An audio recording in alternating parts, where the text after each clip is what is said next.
previous batch. Be extra vigilant when working with hot oil. Ensure that you have a good grip on the tofu when placing in and out of the oil. Transfer the second batch onto the cooling rack. Allow that crispy tofu to rest while you make the sauce, but try not to snack on it too much. Man, oh man, that is already so heavenly. If you love easy, delicious recipes like me, then definitely check out or pick up your copy of one of the 3 Young Man Cooking cookbooks. There is an amazing crispy tofu sauce.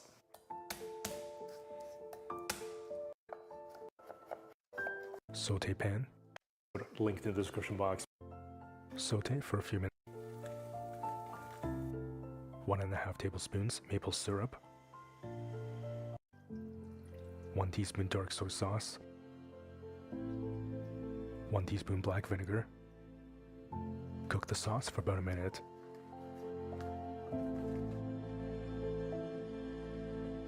With a couple of tablespoons. A little thick, stir in a little bit more water.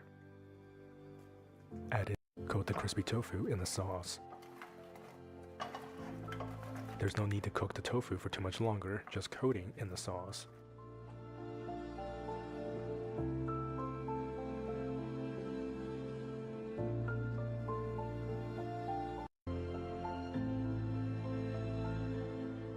Sprinkle over some white sesame seeds and serve with fresh, warm, juicy tofu on the inside and the crispiness of that outer layer, slow smokiness in addition to those dried chili peppers. If you want, simple to put together, incredibly delicious, the most desirable and enjoyable.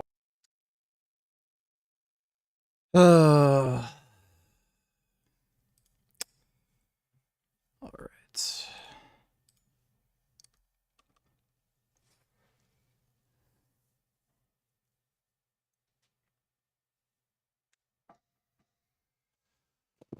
Going to try a new ramen place, so excited. Well, I wish I could join you. So goddamn would I like to eat some actual food.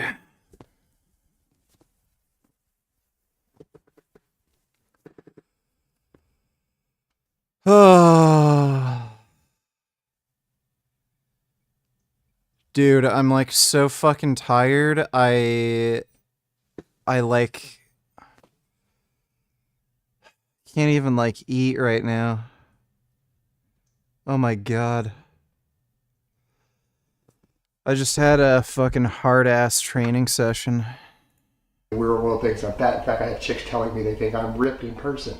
What the fuck are you talking about? You know, they said I was Ryback, but smaller than Ryback. Well, I'm only smaller than Ryback because I'm 6 inches shorter than him. In terms of lean body mass versus height, I'm actually just as big as Ryback. And if you guys go watch any of my training clips I've done this month, where you can see me standing up, walking around better, you'll get a better idea of that.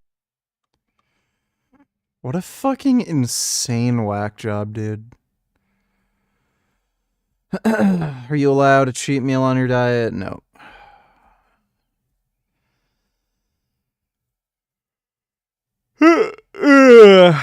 I ain't doing cheat meals. Yeah, I heard about RFK Jr. and the bear. It's pretty retarded.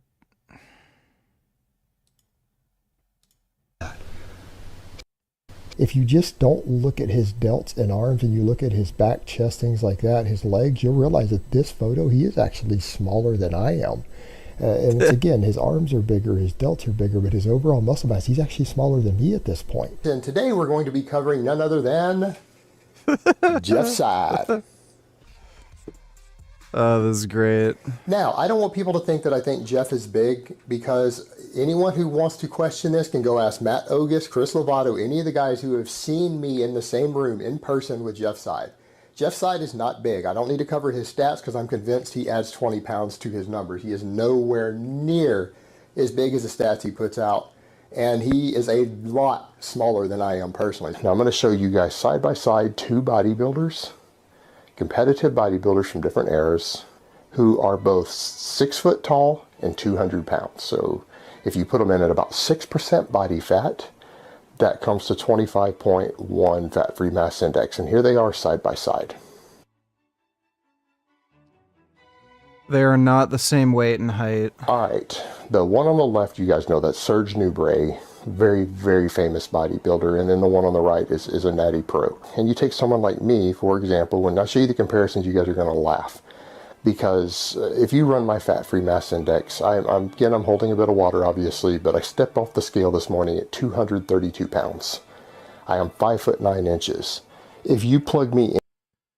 No, I'm not going to watch the rest of Aiden and Trump. That was just a stupid, boring, pointless fucking interview where Trump basically just says he hates immigrants over and over and over again.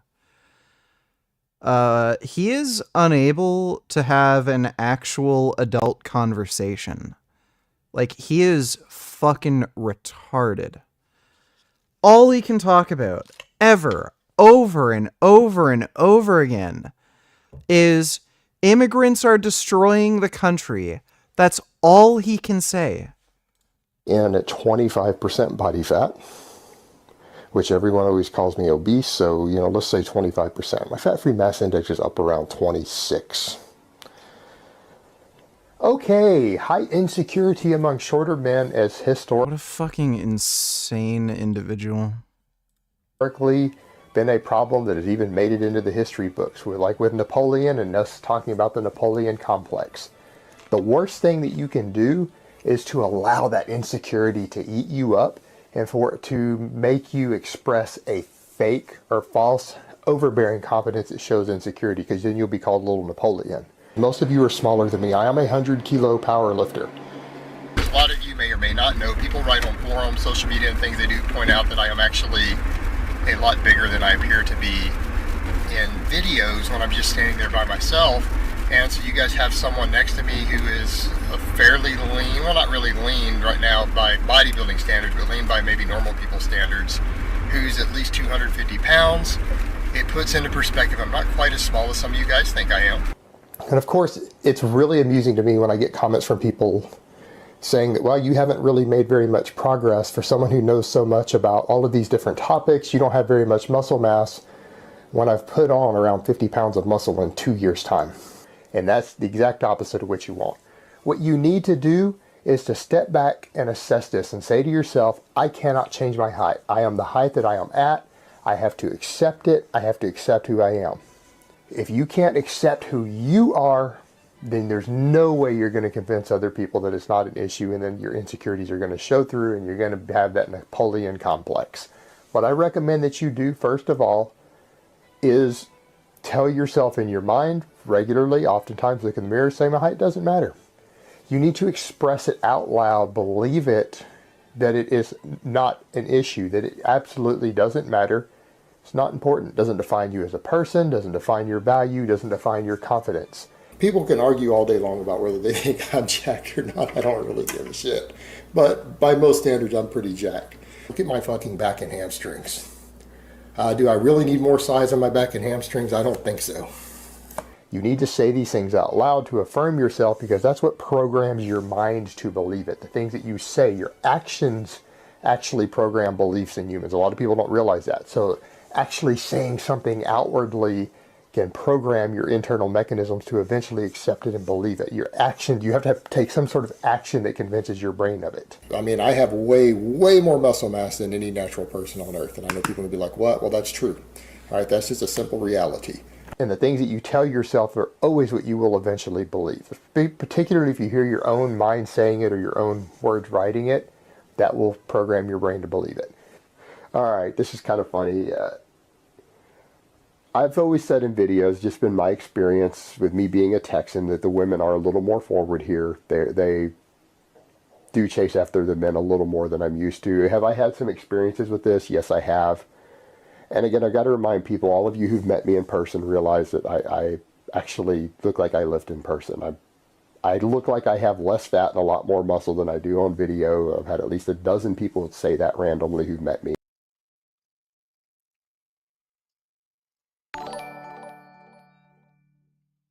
I should have given a timestamp before. Sneeko starts the debate review at 2:30. Do you still have Sneeko on Discord? I do have Sneeko on Discord. I messaged him. He never messaged me back. So, thanks for the donation, though, Mr. What would Krabs. you rap about? What the fuck he's talking about? You know why he took such an extreme position for the first time in 7 years after sitting on the fence and just following the trends? Because he misread his own audience. He thought that that was the common position. He believed that that was the commonly accepted thing that was not going to get him canceled. And as Yep, exactly. Sneeko's right. soon as he said it, and he saw the public, because he didn't change his mind during the debate. He's coping in the video afterwards. He's like, I thought it was a hyperbole, blah, blah. Lies. I clarified in that debate 100 times. Bro, first of all, he's a 33 life path dog. That's why I like the dog, but that's why I always defended him. But yo, check it out. He is actually really intelligent, because when he said, I thought we were speaking in hyperbole, I kind of understood what he was saying for a bit. Then I snapped out of it, and I'm like, no way. No. He's just weaseling. No, he's weaseling his way out. If you listen to the debate, and I saw you watch. Yeah, he's totally right. Penguin Zero is a fucking lying, manipulative piece of shit. And he just said all those fucking things in the debate because knowledge all the time, and you learn he knowledge thought yourself, those were what the you right like, what popular might be interesting. positions. So if that's the case, then I would go look for it for sure. Okay, let's do 60 kilo.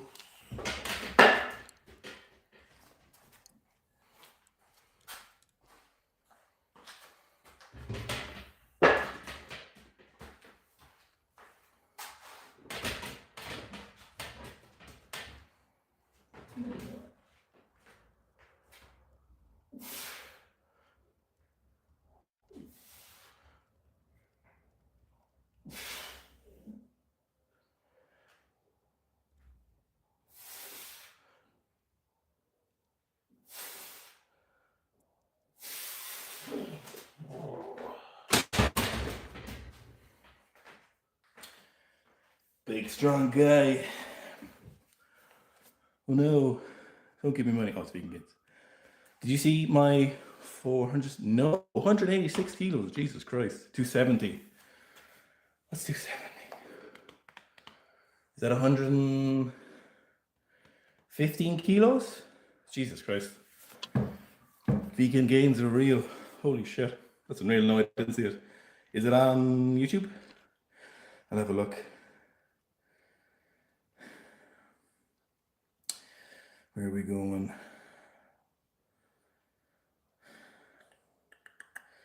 I'm around 92 at 26. Would it be wise to move up or cuddle to 89 at 26? It depends on the body fat level. So if you're pretty overweight, or if you're looking for talking like 20% body fat, something more than that at 26, depends how good you are. If you're doing something like I don't know, 140, 180 is 96.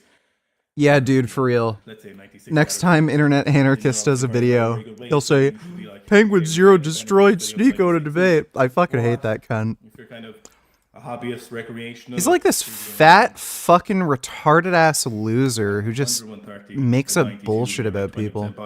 Can't stand that asshole. In the 89s, and then maybe move up again after. So it kind of depends on body fat and the levels of your lifting currently. What rep range do you generally recommend for high bar squats? So this is a really common problem. We see, it gets a lot where what rep range is it? So it depends on what purpose. What are you trying to do with those people? Are you trying to move through sets and reps? Are you trying to hit a new 1RM? Are you doing it for sports? There's a lot of different questions. So move injury updates. So foot is going really well, fantastically well. The main problem at the moment is the tendons, ligaments, kind of fascia, soft tissue stuff is obviously very, very tight at the moment from the egregious attack on it, the inflammation, all of that stuff. So it's very sore in terms of fascia sometimes at certain movements. So I just have to be really cautious with returning to movement, but not overloading it, not making it worse, and obviously continuing to let the bone heal. But overall, it's going incredibly well. It's been 15 days. I squatted 150 for doubles, so we're doing all right. I've been trying to fix a technical issue in snatch, 2 loopy bar pat. It's the first error I've had that I found hard to fix.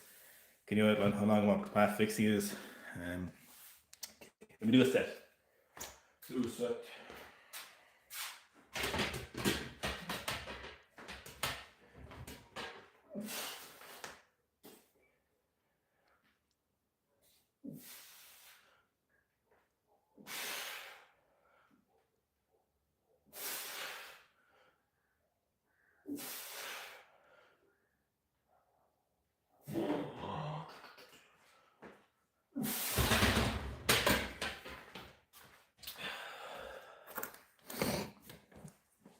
So it depends on I couldn't really give you much information, I suppose, in terms of like, what it is. What are you fixing? Is it your first pull? Is it your start position? Is it your back position as you're pulling? Are you looking around the knees? Is your second pull? Is your third pull? So, that'll be fully encompassing everything in weightlifting to see what that issue could What's be. the quickest way to burn 500 calories? A 30 minutes HIIT workout run?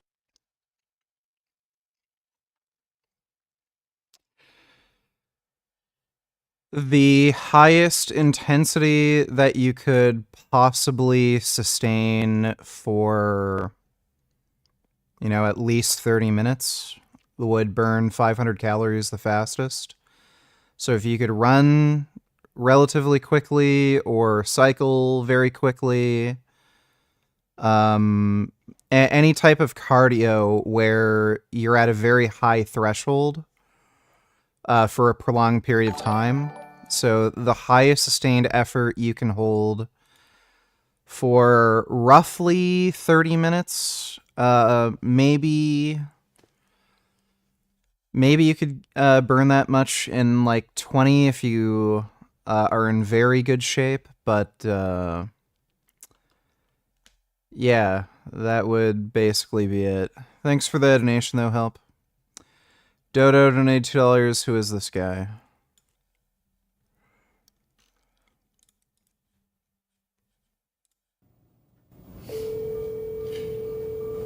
Hi, this is Tim. It's Kamala Harris. Good morning, Governor. Good morning, Madam Vice President. Listen, I want you to do this with me. Let's do this together. Would you be my running mate and let's get this thing on the road?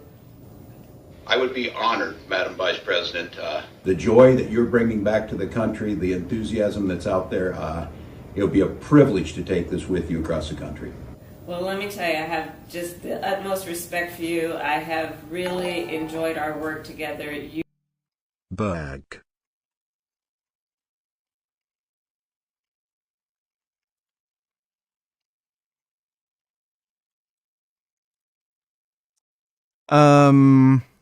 I can't watch this because it's National Geographic.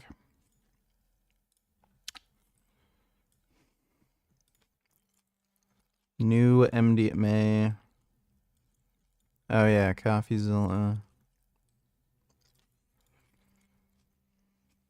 ChatGPT. Alright, I can watch those. Thanks for the donation, Marxist University. You understand our country. You have dedicated yourself to our country in so many different and beautiful ways. And we're going to do this. We're going to win. And we're going to unify our country and remind everyone. I don't know what the fuck this is. They think about partying or raving. But recently, MDMA has been in the news for other reasons. In 2017, MDMA was granted breakthrough therapy status for its use in treatment-resistant post-traumatic stress disorder, a condition with limited treatment options. However, ahead of the FDA's decision for its approval in August 2024, the Advisory Committee has voted against MDMA-assisted therapy, which could reduce the chance of its approval. While Phase 3 clinical trials have been completed, research into new analogues of MDMA has been ongoing. A new research paper, published just 2 weeks after the Advisory Committee's meeting, has reported new bioisosteric analogues of MDMA, which may have improved safety and reduced side effects. Bioisosteric analogues are molecules where a functional group has been replaced with one that has similar steric or electronic characteristics. This is done to improve pharmacokinetic properties while retaining or improving potency at the desired target, substituted with either oxygen, sulfur. MDMA acts as a substrate of these proteins, inhibiting the reuptake of these neurotransmitters. In addition to this, MDMA also stimulates the release of these neurotransmitters by reversing the flow of these molecules through their transporters. These two effects lead to Dodo donate $2. Watch this today.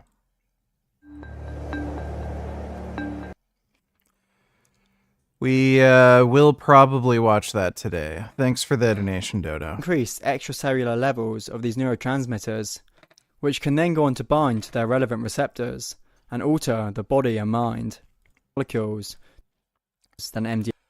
Alright, well that's all very interesting.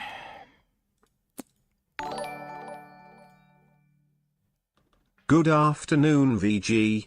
I hope that you are doing great today. So, did you see who Harris chose as her VP pick? I was hoping that she would pick him after the accomplishments he has achieved in his state of MN. You want to see how aggressively unprepared Donald Trump is to actually run against Kamala Harris's new VP pick, Tim Walz? Trump just released a statement saying, quote, Tim Walz will unleash hell on earth. Yeah, this is Tim Walz after signing legislation that would provide free school lunches to all children in Minnesota. Wow.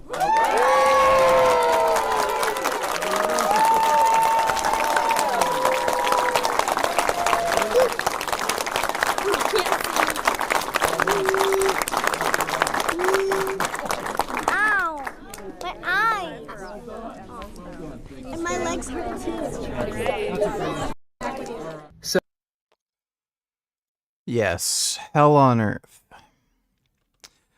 Well, that seems like a good VP pick. Thanks for the donation, Ben. I got scammed for $1 million, and here's my story. You may have seen the video on my main channel where I talk about how we should have been covered up to $1 million for this lawsuit against Logan Paul because we have what's called media insurance or errors and omissions insurance. The reason I got this, the reason most media companies get this is because of defamation lawsuits, especially if you're going to do original reporting on very rich people and accuse them of things like scamming. You know, people don't take too kindly to that. And many times they will threaten to frivolously sue you. Sometimes they even will sue you, and you have to be prepared to defend yourself. It's very expensive. And so you want some way to do that. So you can get insured for that. You can get insured for defamation. And we've actually used the same type of defamation insurance or errors and omissions insurance to cover ourselves before and successfully done that. This time we thought it would be no different.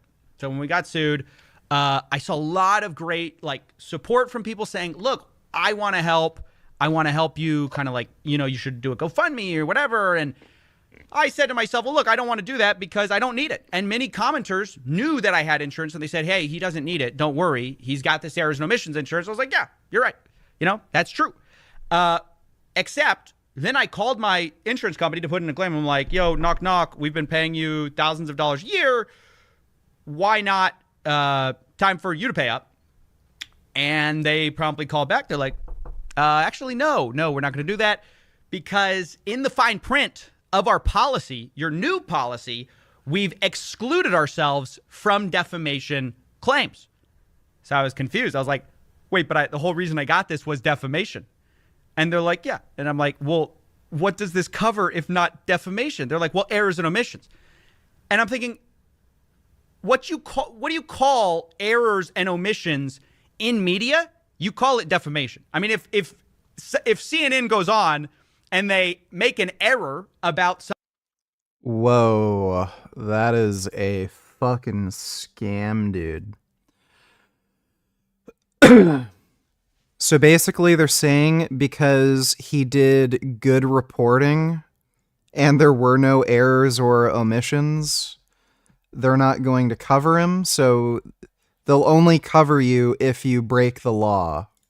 Some random person, that person's not going to sue them for the error. They're going to sue them for defamation.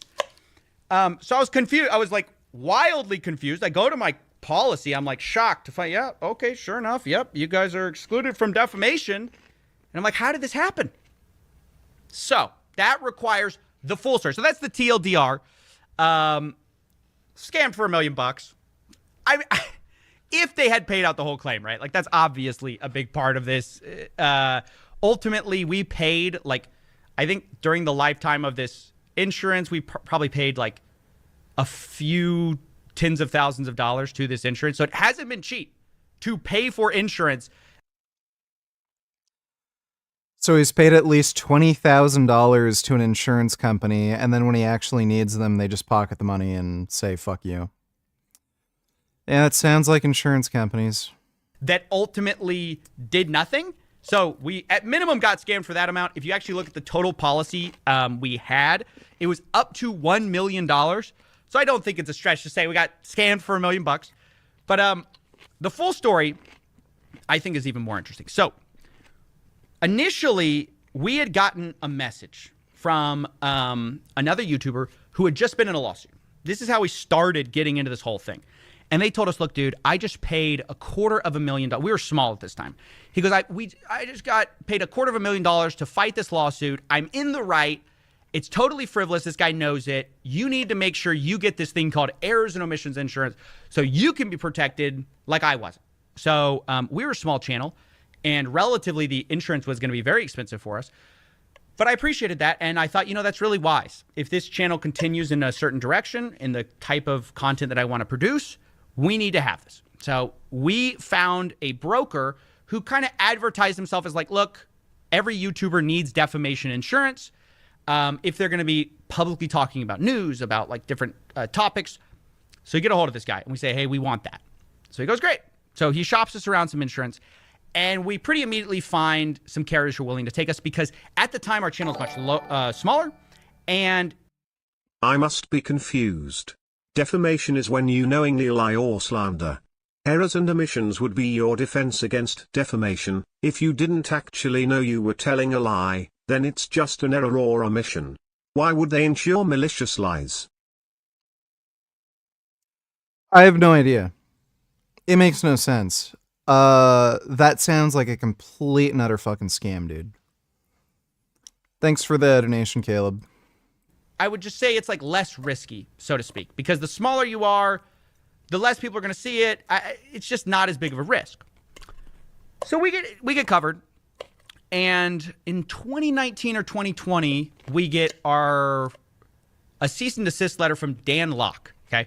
I'm just trying to remember the year. I'm not so clear about the years, but I just remember we got a cease and desist from Dan Locke. It was one of our first.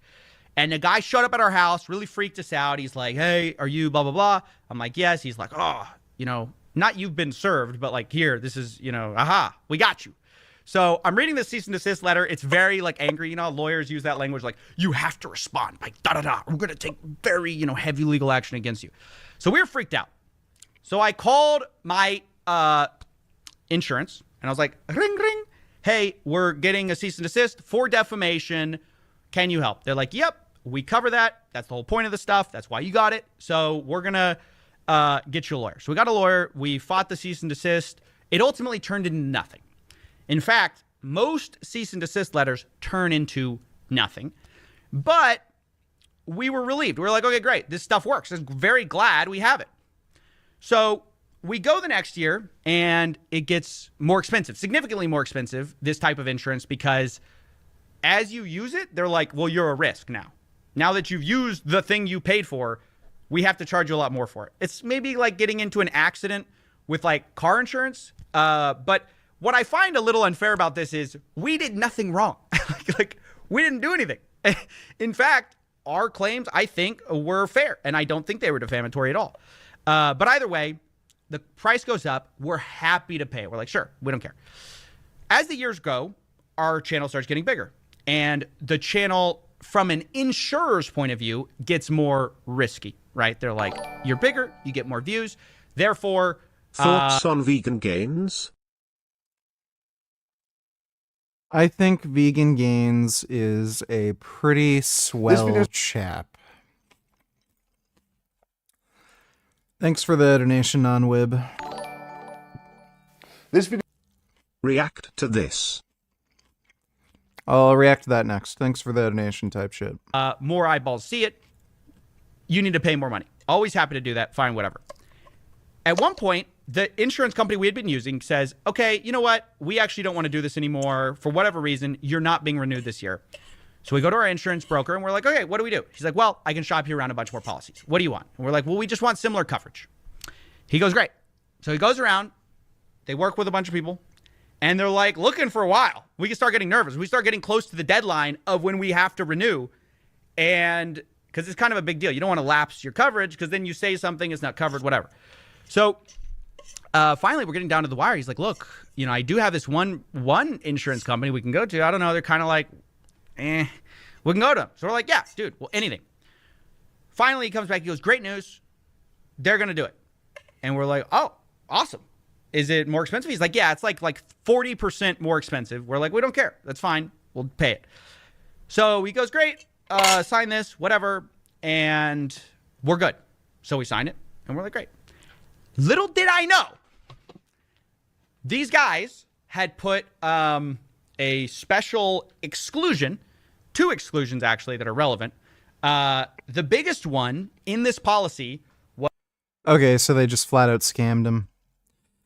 They made him sign a new policy that didn't have the protections he wanted so that they could just fuck him over. Wow. Was on page like 31, and it said, you know, we are excluded from covering. It's all these things they won't cover. They're like, we won't cover defamation. Now, that's the only reason we're buying the insurance. But we don't see it. Now, there's a lot of like, whose fault is this? Is this the fault of the underwriter for not flagging it? Is it the fault of our broker for not telling us because he's the expert? Is it our fault for not reading the whole all 50-something pages of the contract? We're not insurance experts, but should we have read it? Should we have hired a lawyer, right? I'm not going to get into all of that in this video. The point is, there is this there's this exception in the fine print that we never hear about. And there's also an exception from what they call like digital assets. Like it's like they're excluded from covering it if it's about digital assets. Now, if you've seen my content, all the videos are, well, not all of them, but a lot of videos are about some type of digital asset. So it's like they wrote a policy, charged us 40% more, and then every single part of the policy is like just drawing a box where it's like, we won't cover anything that this channel talks about. So anyway, I mean, I guess that's good business for them if they can get people to like sign it. And it was sent to us like by our broker. They're like, yeah, this is the only guy that'll cover you. Here's the only thing you can get. And we're like, okay, great. So we pay for this for like 2 or 3 years. I forgot the exact, I have to pull up the exact emails of like when we first signed with these guys, but we pay like tens of thousands of dollars for this insurance that does not cover us. So now the whole Logan Paul stuff happens. We call our broker. They say, no. Or, call our broker. They file with the insurance company. The insurance company says, no, we're not going to do that. The broker starts freaking out. It's the first time they've heard of this. They had no idea. This is all in writing too. Like, it's actually crazy what they put in writing. They're like, yeah, we had no idea that this was part of the thing. We didn't know. So, yeah, that's the full story of what happened. I mean, it's kind of tough.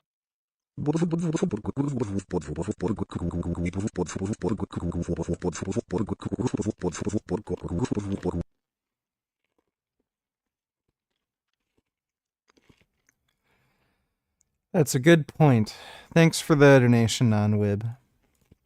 Because by the letter of the policy, it's kind of like, did the insurer do anything? I mean, they just offered us a deal and we took it. So it's more like, okay, well, the broker? Anyway, we're talking to like people because we're like, dude, how can we pay tens of thousands of dollars for insurance that doesn't insure the thing we paid a broker to find us?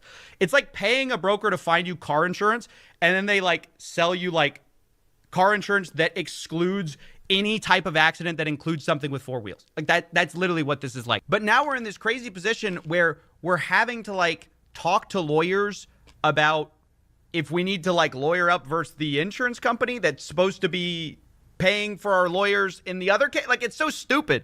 We're now having to be like, wait, no, I think you scammed us. Also to the broker, like we're in this ridiculous situation where we should have had insurance to protect us if our insurance didn't pay up. Cause now we got to talk to all these other lawyers too.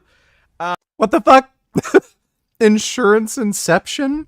So you have to get insurance against insurance companies.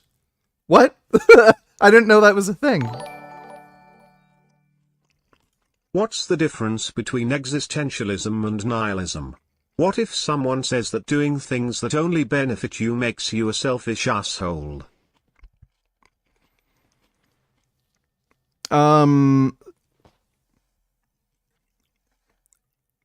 you can benefit personally from helping others. So it depends on what you mean by only doing things that benefit you. I don't know what you mean by that necessarily, because that might mean you only do things that only benefit you. But the reason why people do like charitable work or help others is because it makes them feel better, and like that's one of the motivations to do this charity work. They get a warm, fuzzy feeling inside, and they feel like they're, doing something meaningful and everything. Like, you're doing something for your benefit. It just also happens to benefit others.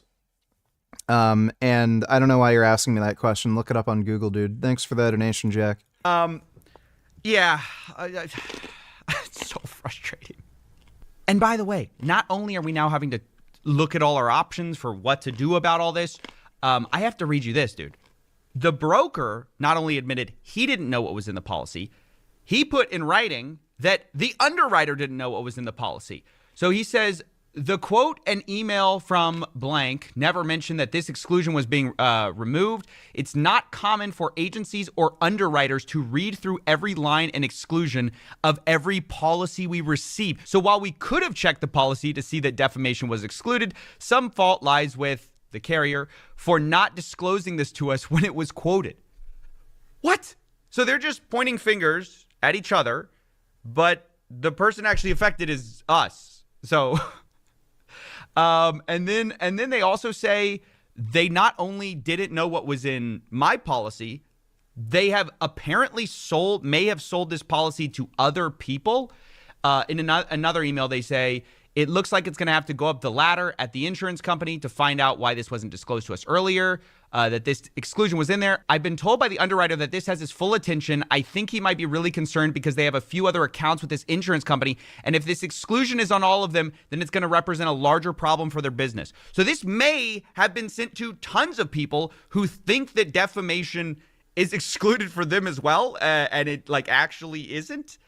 I just think this is so crazy to me that we're in this situation, but we are. And ultimately now we're selling shirts. I mean, that's how we got here. That's how we got to selling this.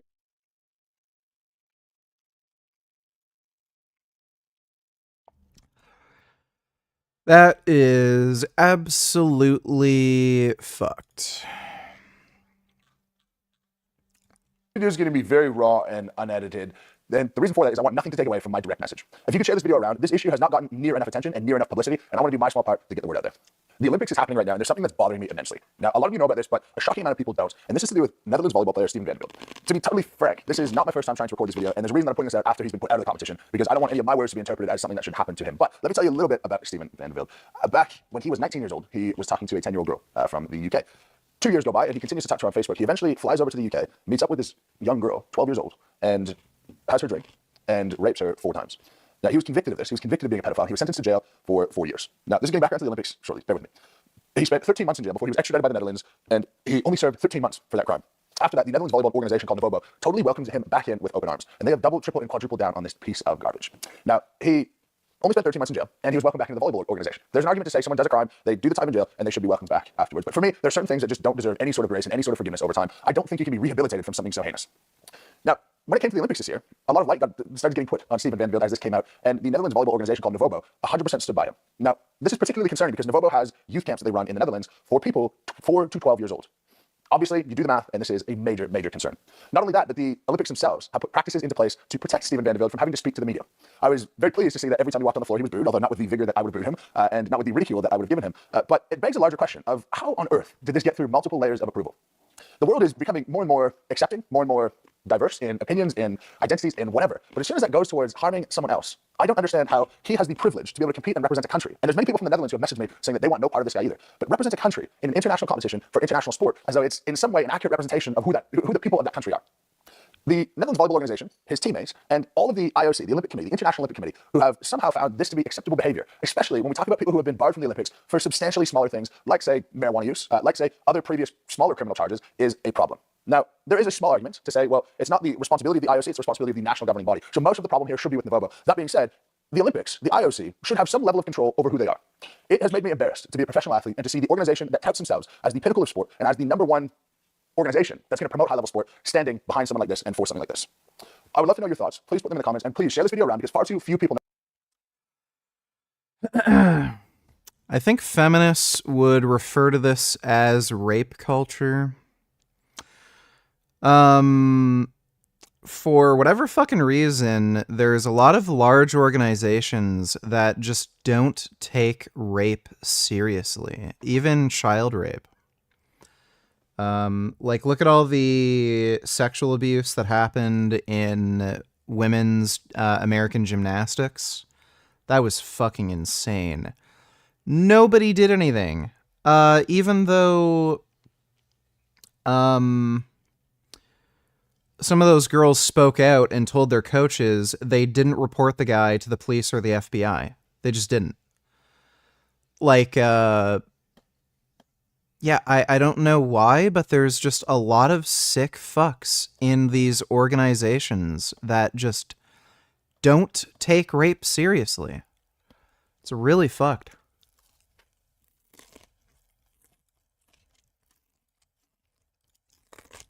So I want to ask you, I want to get your analysis, but I've never in my life seen Sneeko win a debate argument that I can't even debate. I can debate anything. You know, it's the hardest position to take. One topic. Did you get trained by anyone? Muhammad Jabbar? I want to get into that. So weird. I did. And actually, you debated the guy who coached me for that debate before, Muslim Lancer. Remember him? Yo, that guy deserves credit. I did. I gave him credit right after you called me. After it was over, I called him too, Muslim Lancer, and we had an hour and 20-minute call. I was taking notes. I had a notepad out.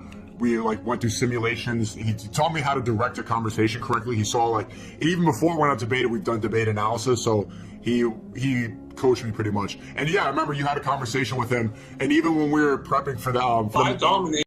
Weird. I'm like, oh yeah, it is. But I would say it's the tiger and the dog. Sails further into the horizon, OpenAI leadership splinters. Meanwhile, other AI labs ship incrementally smarter models, and smaller AGI efforts like character AI are swallowed by the Google whale, leaving, in my eyes, just 4 companies remaining in contention for having the most capable models out there. But if we get agile, autonomous humanoid robots like Figaro 2 that could soon count to 50 in one breath with ChatGPT Advanced Voice, maybe many will take that as a win for 2024. But let's start with the leadership of OpenAI, and Greg Brockman is going on a leave of absence through to the end of the year, calling it his first time to relax since co-founding the company. He goes on, the mission is far from complete though, we still have a safe AGI to build. Now of course any one person taking time away might well be for personal reasons, but we have the full-on departure to Anthropic of another one of the co-founders, John Schulman. The reason that he, as the former head of alignment at OpenAI, jumped ship to Anthropic, I think is given away in this sentence. He said he wants to do research alongside people deeply engaged with the topics he's most interested in. Now, it is pretty hard to read that as saying anything other than he wasn't working with people who were deeply engaged with the kind of alignment work that he was working on. Just for those who don't know, alignment is this attempt to align machine values with human values, but it follows the departure of the previous head of alignment, Jan Leica, and before that, the previous co-head of alignment and co-founder, Ilya Sutskever. I'm definitely starting to notice a trend of departure. Why the fuck doesn't this guy shave his head? He has this disgusting bunch of pubes on his head here. Just shave your fucking head, dude. Departures among co-founders at OpenAI. So I've enlisted ChatGPT to count the former heads of alignment at OpenAI. 1, 2, 3, 4, 5, 6, 7, 8, 9, 10, 11, 12, 13, 14, 15, 16, 17, 18, 19, 20, 21, 22, 23, 24, 25, 26, 27, 28, 29, 30, 31, 32, 33, 34. Now, obviously, I was somewhat joking there. I think there's been less than 10 former heads of alignment, but that advanced voice mode does seem cool. I mean, even if OpenAI models aren't actually getting smarter, and arguably with GPT-4o are getting slightly dumber, that advanced voice mode is incredibly lifelike, and I could see hundreds of millions of people using it. At least when it comes out, which seems to be on the never never. And here's some even more important context. OpenAI back in May said that they had recently begun training its next frontier model. Now here we are on August the 6th. It would almost certainly have finished training by now, so those key players at OpenAI would have a rough sense for its capabilities. All of these departures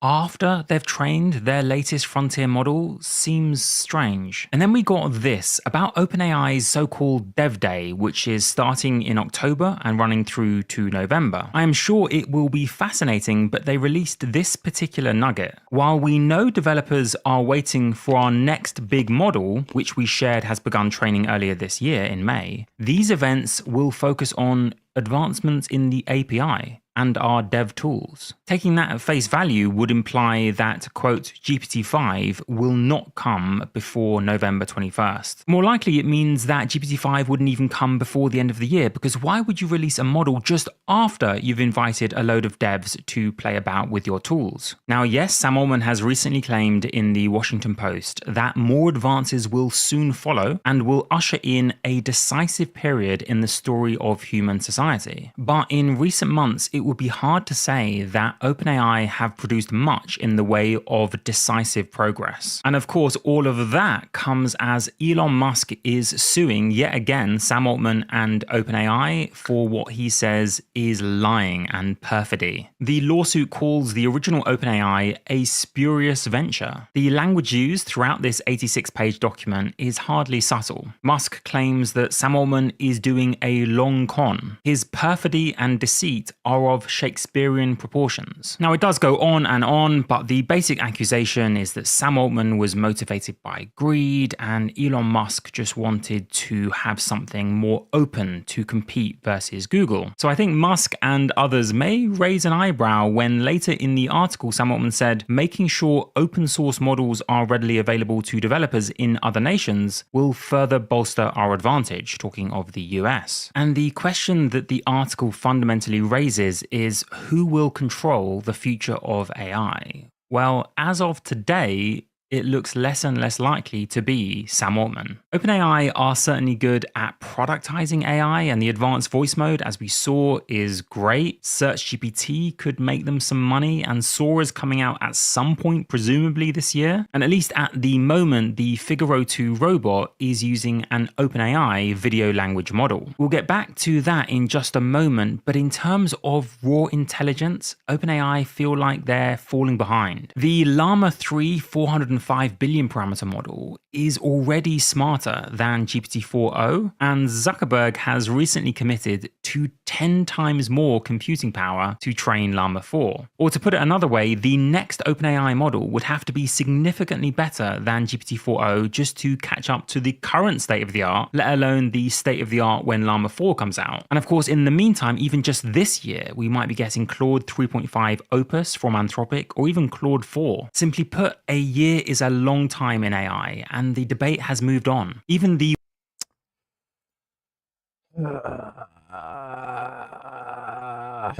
to your second favorite, nutrition. I think it'd be helpful to start kind of what's your framework for how you think about nutrition, because you don't necessarily think about nutrition as some people talk about it, which is this diet's best or this diet's best. You kind of look at it a little bit of a different way. And so do you want to walk people through your framework and how you assess nutrition and where someone is at in their nutritional state?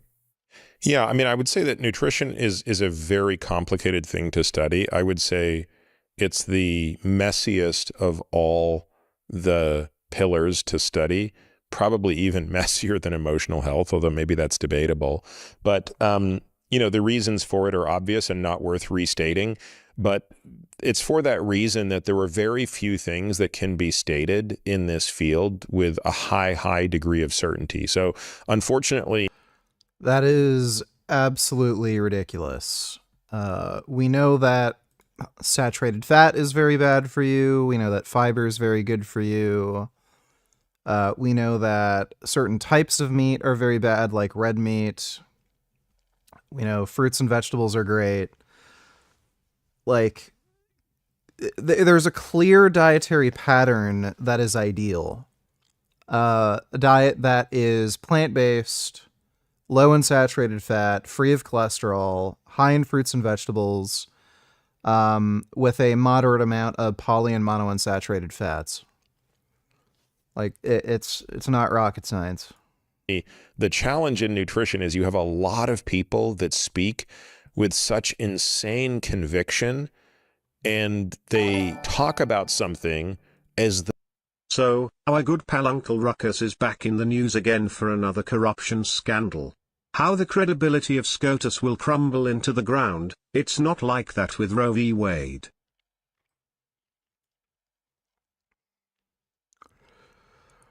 Justice Thomas failed to disclose private flights in 2010, Senator says. Yeah, didn't he go to fucking Moscow or something?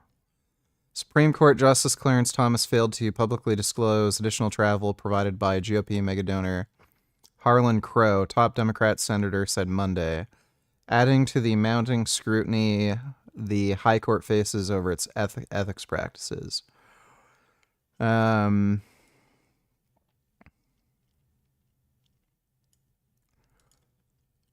Yeah, Thomas and his wife Virginia traveled on a round-trip flight between Hawaii and New Zealand in November 2010.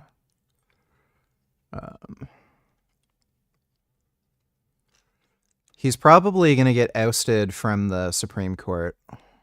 Alito might as well, but he almost certainly is. Yeah, he's a real fuckwit. There was also that scandal where he was accused of sexually assaulting his secretary.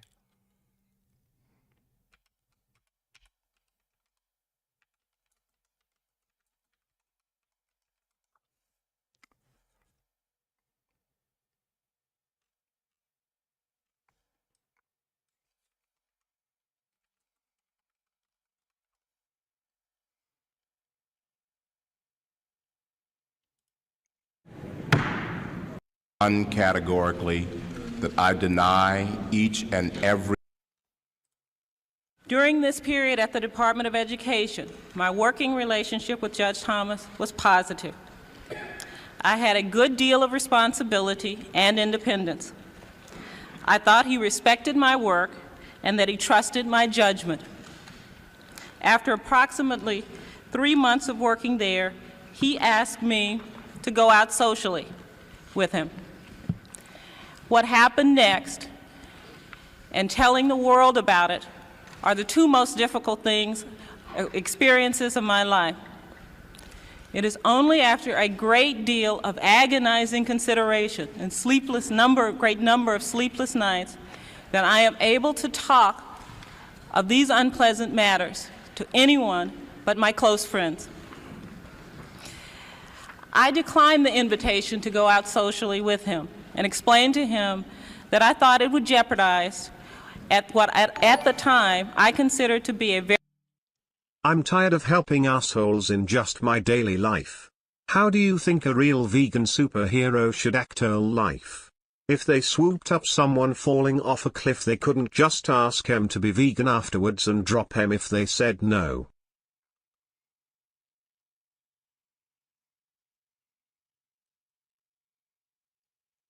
Yeah.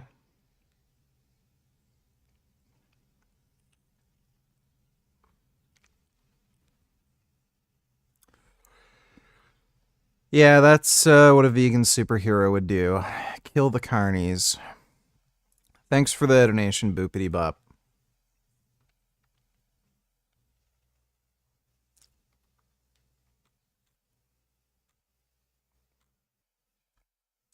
very good working relationship.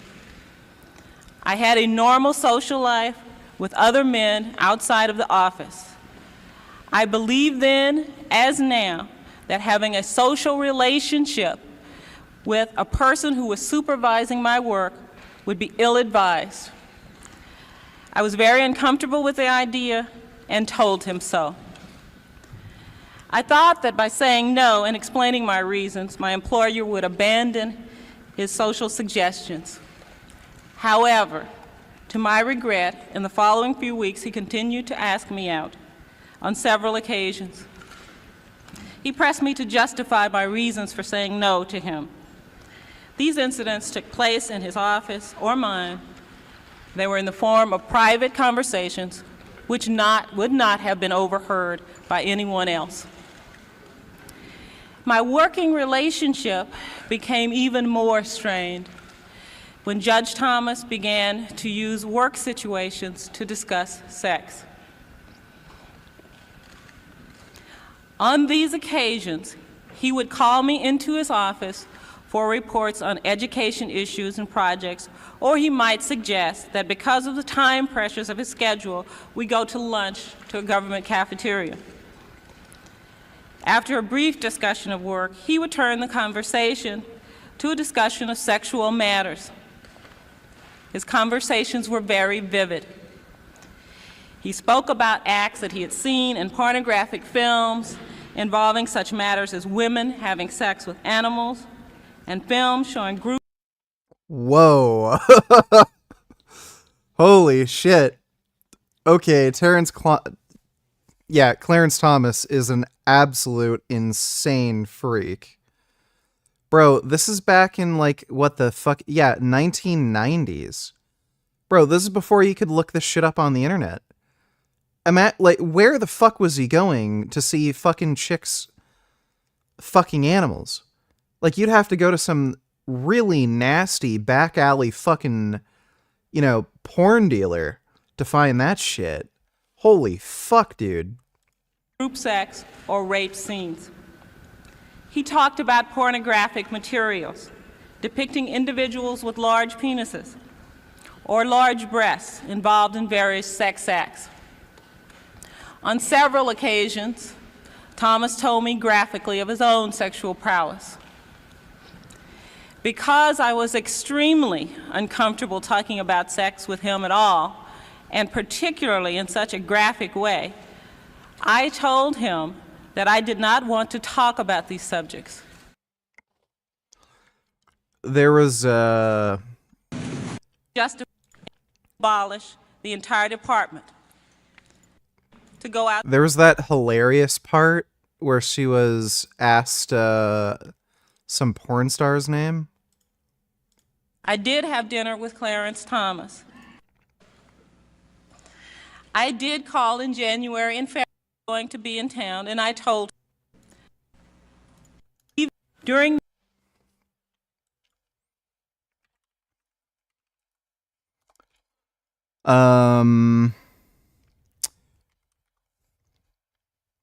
what was the fucking gaffe?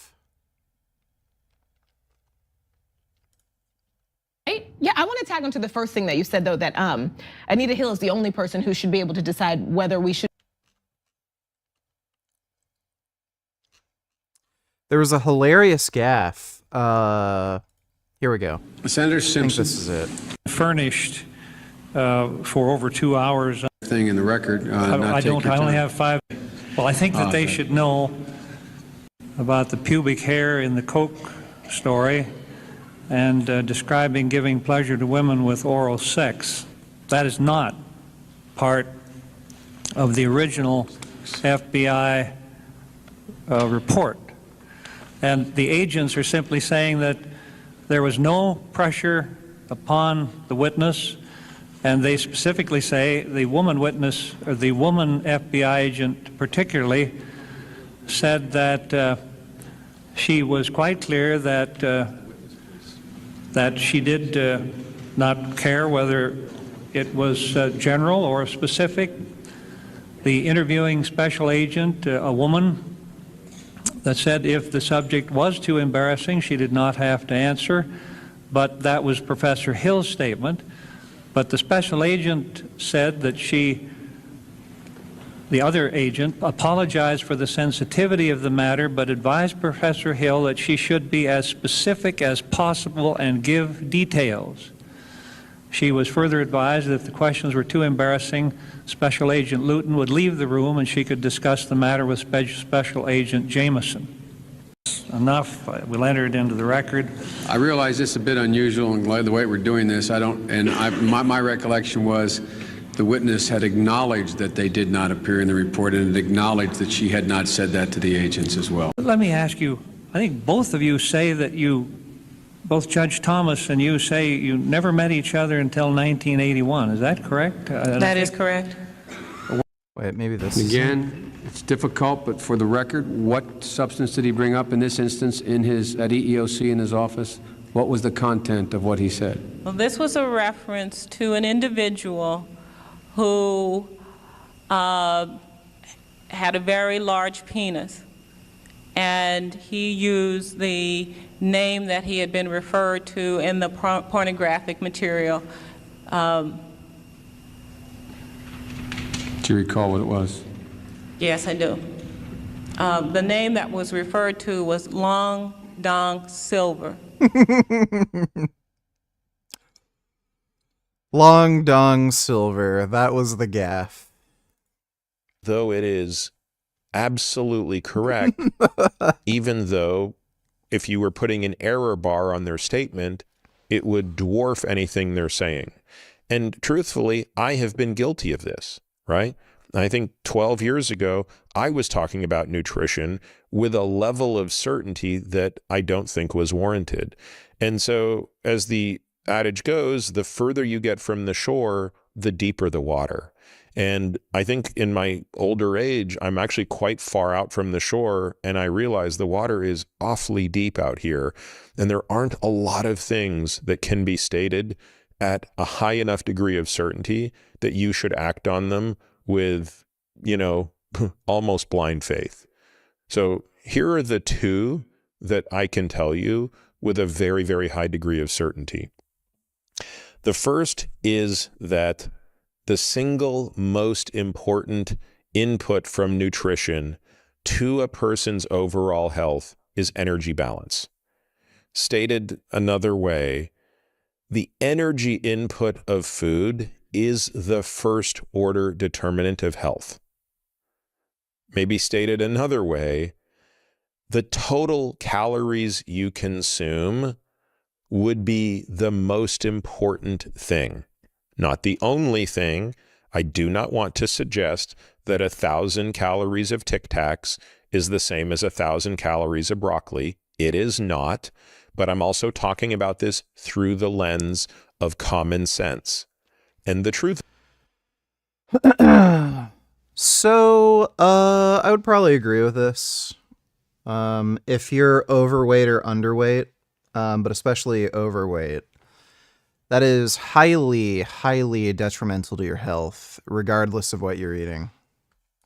The truth of it is, if you subside on a diet of Tic Tacs, you're going to eat a lot more than 1,000 calories of them because they're not satiating and they're junk and they're hollow. So I want to be very clear that the primary input is total energy, but it is also impacted by many other things, including diet quality, processing, and macronutrient distribution. The second thing that is abundantly clear is that protein is the macronutrient we should be least flexible on. Stated another way, we can be quite flexible on how much carbohydrate and fat we consume to fill our energy needs. But because protein is not consumed for the purpose of ATP generation, which is the principal reason we consume carbohydrates and fats, although fats are also essential for some structural purposes, we cannot be too flexible or compromising in our protein requirements. In other words, if you really wanted to just come up with a single number to give people, I would say on average about 1.6 grams of protein per kilogram of body weight should be consumed by everybody. Now, again, I hate saying that because there's truly nothing that you can say across the board. There are clearly people. I'd pretty much agree with that. It is important for maintaining muscle mass. It's more important as you age. You don't necessarily need to consume that much protein if you're not particularly physically active. But as you age, that's very important. People who, based on what they're eating, will need more protein, and there are probably people who can get away with a little bit less. You know, if you took a perfectly high quality PDCAS 1.0 protein in a person who's not over the moon active, they could probably get away with 1.2 grams or even 1 gram. But boy, anything below that, and you're starting to really miss out. And by the way, as you age, those requirements go up due to anabolic resistance. So again, we can talk all day about every diet under the sun and every religion and every faction of every religion around every dietary tribe. But the truth of it is, it's really hard to find a scientist, an actual nutrition scientist. I'm not talking about an influencer. I'm not talking about a health blog. I'm talking about actual people who work in labs doing nutrition who will kind of disagree with. Oh, dude. Anybody who studies saturated fat will tell you it's fucking bad for you. So that's not true. With that statement, there are some, but they are in the huge minority. And interestingly, they tend to avoid using human data when they talk about those things. But when you limit yourself to the species of interest, which is humans, not rodents, and you talk about experimental data coupled with other insights, those two things seem to matter the most. How many calories are you getting? Not too much, not too little. Are you getting enough protein? Obviously, there are other terms. We certainly want to make sure you're getting enough micronutrients as well, and that you're avoiding toxins. That tends to be less of an issue today than it was 100 years ago. But of course, that's also really interesting. But a lot of the other stuff, Nick, is details, right? So when I'm looking at a patient, given how important those things are, to me, it makes sense to be evaluating those things at the outset. So when we do a DEXA scan on somebody on day one, and we can see how much subcutaneous fat they have, how much visceral fat they have, how much muscle mass they have, and we can do a lot of advanced blood work and see how metabolically healthy they are, how well they dispose of glucose, all these other things, I can very quickly answer 3 questions, literally on first contact. Are you overnourished or undernourished? And that really comes down to energy balance. How much fat do you have on your body? This guy is not going to mention saturated fat. People, when they do this, come out slightly eat less camp. You now have something or some overall induce a caloric. All right. Well, that was a little stupid because he didn't mention the importance of fiber and avoidance of saturated fat. But otherwise, what he said was sensible.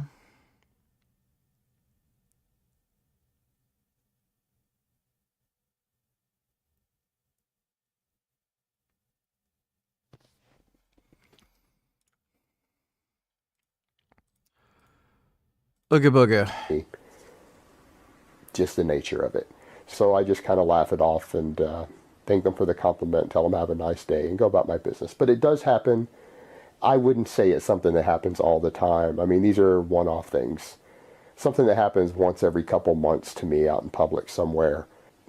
But in my experience, British women are a bit more forward than Texas women are in that regard.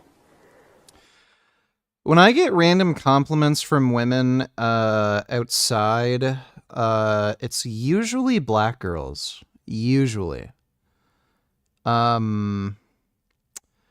Couple times, I think like an Indian chick, might have some type of Middle Eastern, brown. And a few white girls, but it's almost always black girls who do that. It's like 80% of the time it's black girls. I don't claim to be natural. And again, people be like, why aren't you bigger? You guys haven't seen me in person, I guess. I'm bigger than you guys think. I'm a hell of a lot bigger than Jerry Ward and Jeff Side and some of these guys. No, no, I've been at like, you know, vegan events, and there's people who don't know me. Like, they don't watch YouTube. And I've had a bunch of black girls go up to me and say, like, just, you're handsome, or, wow, you're really in shape. One girl told me I am a tall glass of water. So yeah, usually with white girls, it's just like eye contact where they're just looking you up and down. But, you know, that's just what happens when you're a fucking 6'3", 270-pound jacked Chad that can bench 410 pounds. You know what we're talking about. But, you know, whatever. You don't have to believe me, guys. You know what? It's fine. Everyone thinks I'm lying. Whatever. Doesn't make a fuck.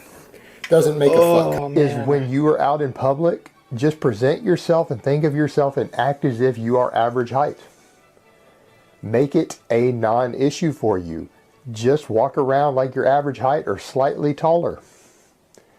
Don't exude a fake confidence with it and develop a certain strut or to puff yourself up, because again, that will give you the Napoleon complex. Don't think about it. Just think, I'm average height. Look, guys, I know I'm not ripped. I'm not bodybuilder ripped. I'm not bodybuilder proportion, but tons of people have met me in person, including Big J, and they'll actually attest to that my stats really are what I'm saying. People have actually seen me. You guys know where I train.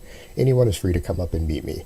But yeah, I have 18-inch arms. I have a 51-inch chest right now. I'm 5'9", 220 pounds. So to give you guys the scale, just so that you guys can look at what 30 pounds looks like even next to me, or put in these enormous Walmart baskets. So you need the daily affirmations for a while, preferably first thing in the morning or before bed. When you look in the mirror, say these things, and that will program your brain. And then to just go ahead and act and think consciously when you're out in public that you're the same height as everybody else. Average height, or pretend that you're... I either get hit on by MILFs and cougars or a girl too young for me. Well, depending on how you look at it. Actually, I'm not going to say anything, but... too young. Hopefully by too young you mean just young and not like underage. Or even an inch taller, slightly above average. And just think in those terms until it becomes second nature and you just behave that way. So I went and bought a tape today for this. Get it around. Get it over the top so we can't argue about it being too loose. All right, get it completely wrapped over.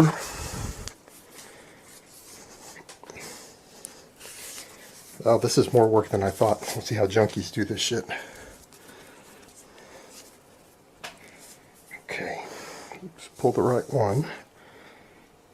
He made it super loose, and he claimed they were like 18 or something, right? Yeah. Okay.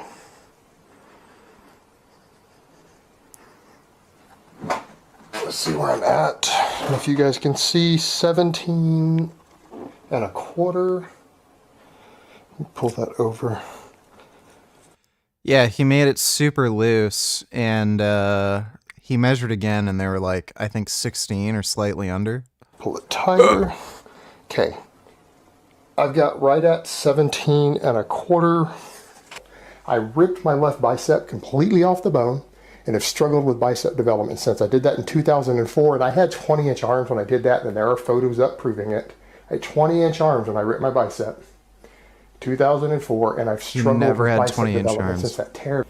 Like when I was at my biggest as a lifter in my 20s, Dude, some of the best memes were when Blaha was doing the ammo pressing arc.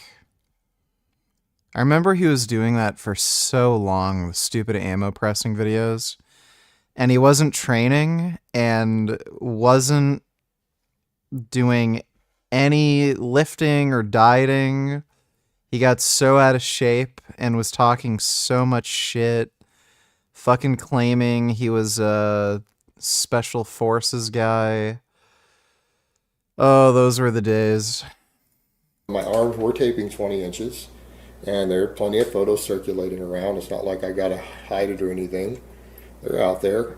I've put some up before. Yeah, I couldn't see it. Like, I can honestly tell you that when I had 20-inch arms, when I looked in the mirror, they looked like they were like 12 inches. And I'm just like, fuck, you know, what do I do about this?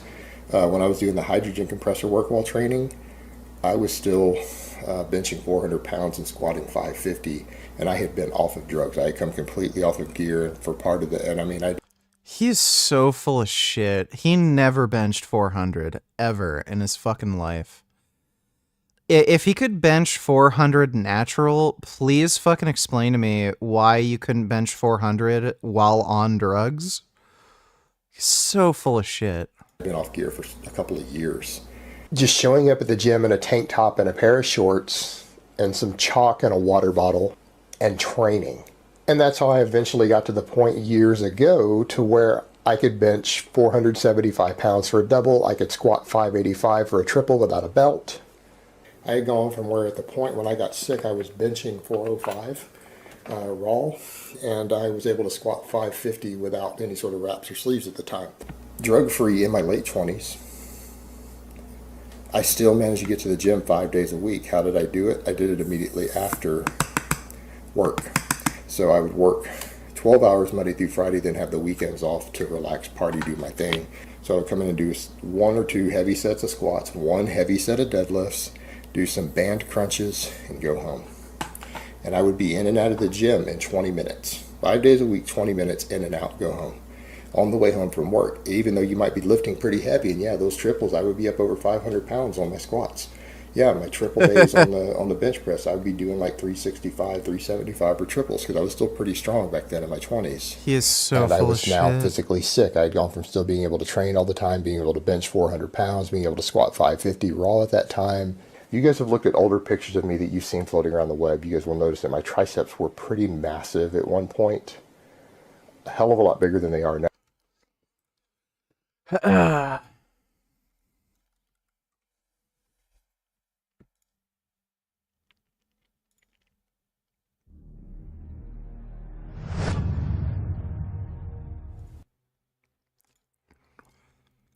Yeah, so supposedly this was Blaha at one point.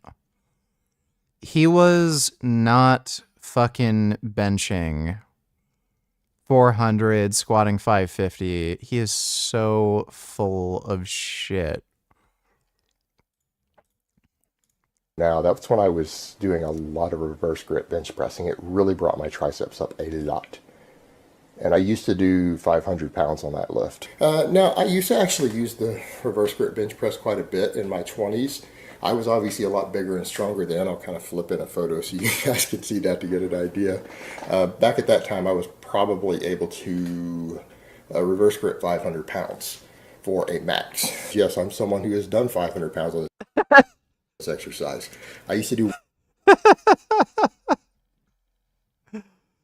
Oh, great. Reverse grip 500 pounds on bench. work sets with 405 on this exercise. Oh my God. You're invariably going to drop this bar on this exercise sooner or later. And that becomes the problem. You will eventually do it. I've done it. And that's kind of the problem. I've dropped 405 on my chest inside the power rack doing it exactly that way. And it did bruise me pretty good. Did I get a real injury? No. Did I hurt my thumb? No, because I was using a false grip. But it has slipped out. It has hit my chest and knocked me back down, put some nice big old black bruise across both of my pecs where the bar hit with 400 pounds or 405. I could bench. Dude, he's such a liar.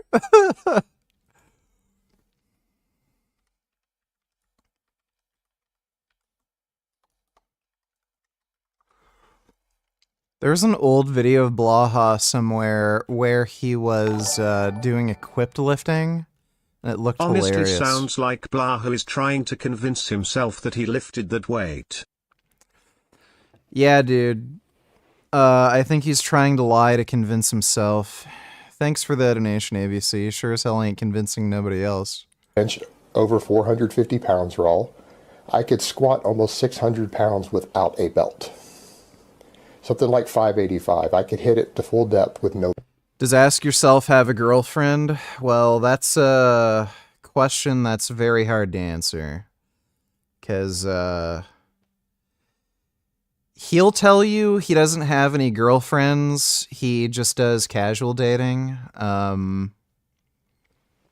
So, you know. No belt at the time. The truth of the matter is, 99% of you out there, even if you use anabolic steroids, will never close grip bench press, full range of motion, 400 pounds. All right? That's the real world. The majority of you out there genetically do not have the strength to get there with training and even moderate doses of steroids.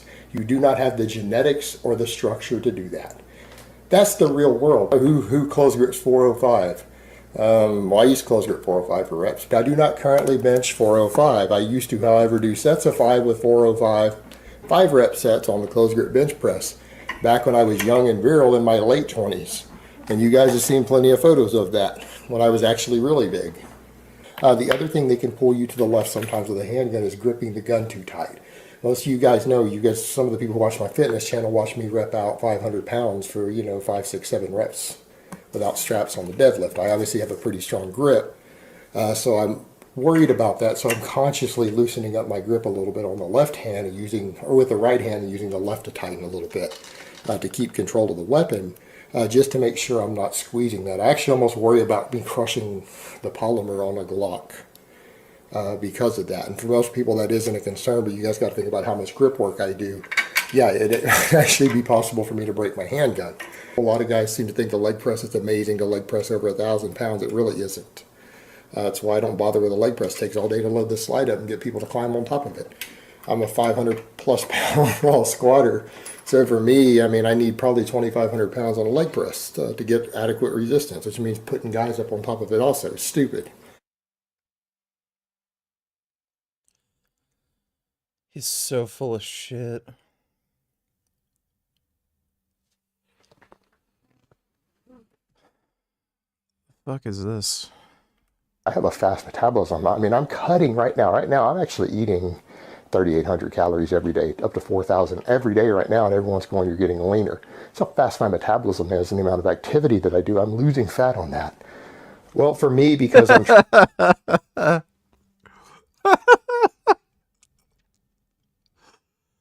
Oh my god. This is such a great compilation of bullshit. Some of these I haven't even seen. Trying to not gain any more fat right now. I'm trying to at least recomposition a bit. And my appetite is insane. And for me, if I want to only eat 4,000 calories of ultra high fiber food in a day, I can't really get away with much wiggle room on junk food, or I will eat 5,000 calories. Because for me, on a mixed diet like that, where I have a few sweets and things, 5,000 calories is my normal appetite.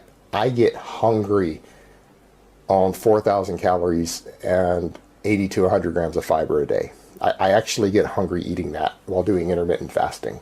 And when you have a partner who is obsessively insecure and they will not let you do a cut, or they interfere with your dietary habits and things, and they're very emotional about it, believe me, you will find that it can be very difficult to do certain things, to eat the way you want to eat on different levels if you have someone who is that adamant about it and you live with them and they're your partner. And obviously, you guys have seen, as soon as I ended that situation, became single again, I've been able to lose 40 pounds really, really fast. So it's very clear that that was definitely a factor. I have a confession to make. For about the past month, I have really slacked off on my cardio, and accordingly, I have not lost any weight while eating my 4,000 calorie high carb diet. I've pretty much just recomped a little bit. I'm a voracious eater. I'm one of those guys who can eat 6,000 or 7,000 calories without even batting an eyelid.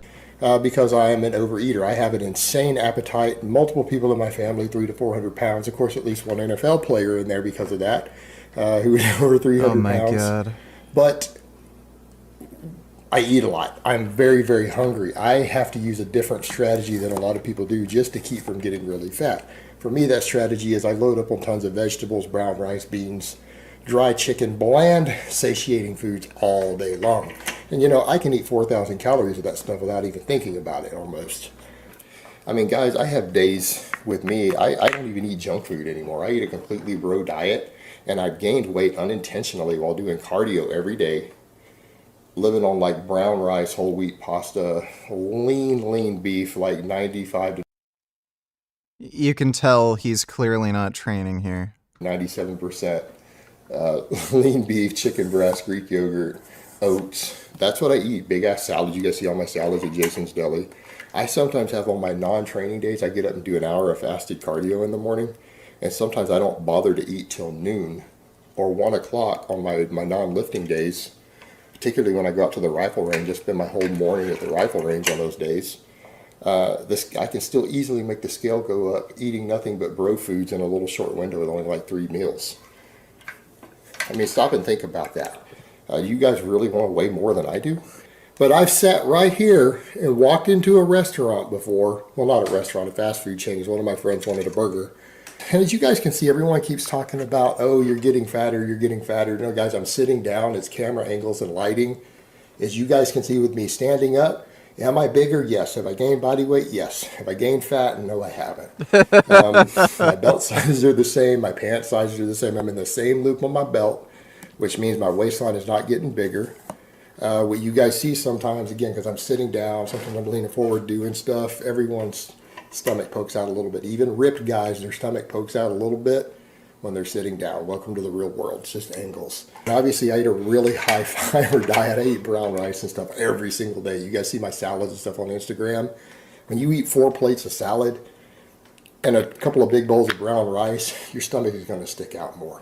That's just common sense, guys. It's called fiber and roughage. But when you know you're at a healthy body fat, just sit down after you've had a meal. God. After you've had a bunch of fiber, particularly, you've had a big salad or a bunch of whole grain. Yeah, my gut is sticking out so far because I eat so much salad.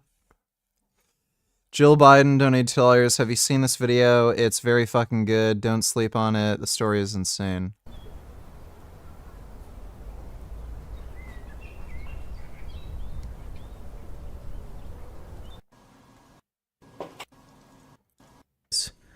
But if you look around the house...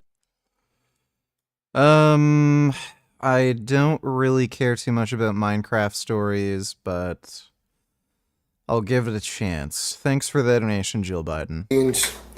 Sit down and just chill and have someone come over and snap photos when you're completely relaxed and you're going to be shocked. Of course, your stomach's going to distend a bit.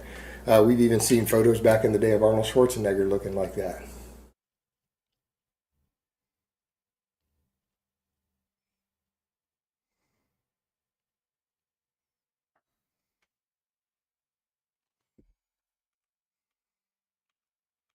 So at the end of the day, guys, the take-home message here and what is important to remember is that humans, our natural diet is to eat everything. And we are cooked food eaters, cooked meat eaters, and we are the single most successful species anywhere in the world of being able to find foods around us anywhere that we go, even thousands and thousands of miles from where we originated, and to thrive on it. I would say making a statement like that really is not a... How is my favorite Blackie doing this fine evening? This nigger Hemingway is so fucking cool, I want to suck him dry. Well, I am doing just fine, but I am tired as shit. Like, oh goddamn fuck shit, I'm tired.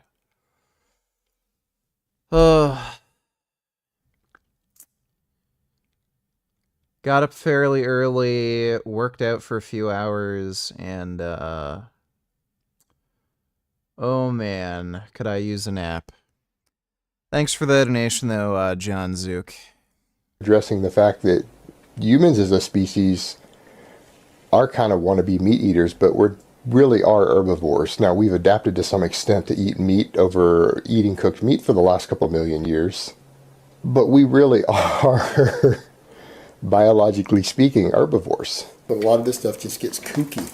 When people start following these really weird, rigid diets, or actually saying things like a raw vegan diet is the natural diet for a human. No, it's not. Have you never opened an anthropology book? The idea that humans are raw food eaters is just scientifically and historically not true. We're actually cooked food eaters. So another perfect example of the way this stuff goes. You can be an omnivore, you can be vegetarian, you can be a vegan, any of those things, and be completely healthy, live to be 100. You can compete at the elite level. Jill Biden donated $2. It's about a creepy cult. The Minecraft mod the cult made to indoctrinate people is just a small part of that. He used to entice people to watch the video.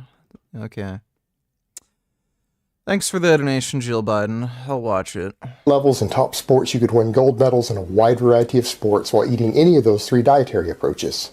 All 3 have equal health potential and performance potential for an athlete, in my opinion.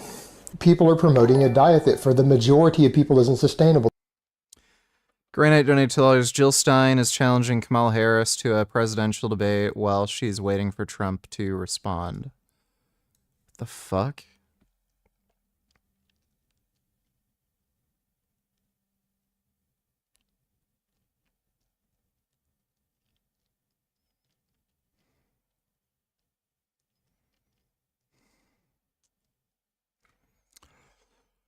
Jill Stein is a dumb bitch. Yeah, nobody cares about her stupid ass. Thanks for the donation, though, Grey Knight.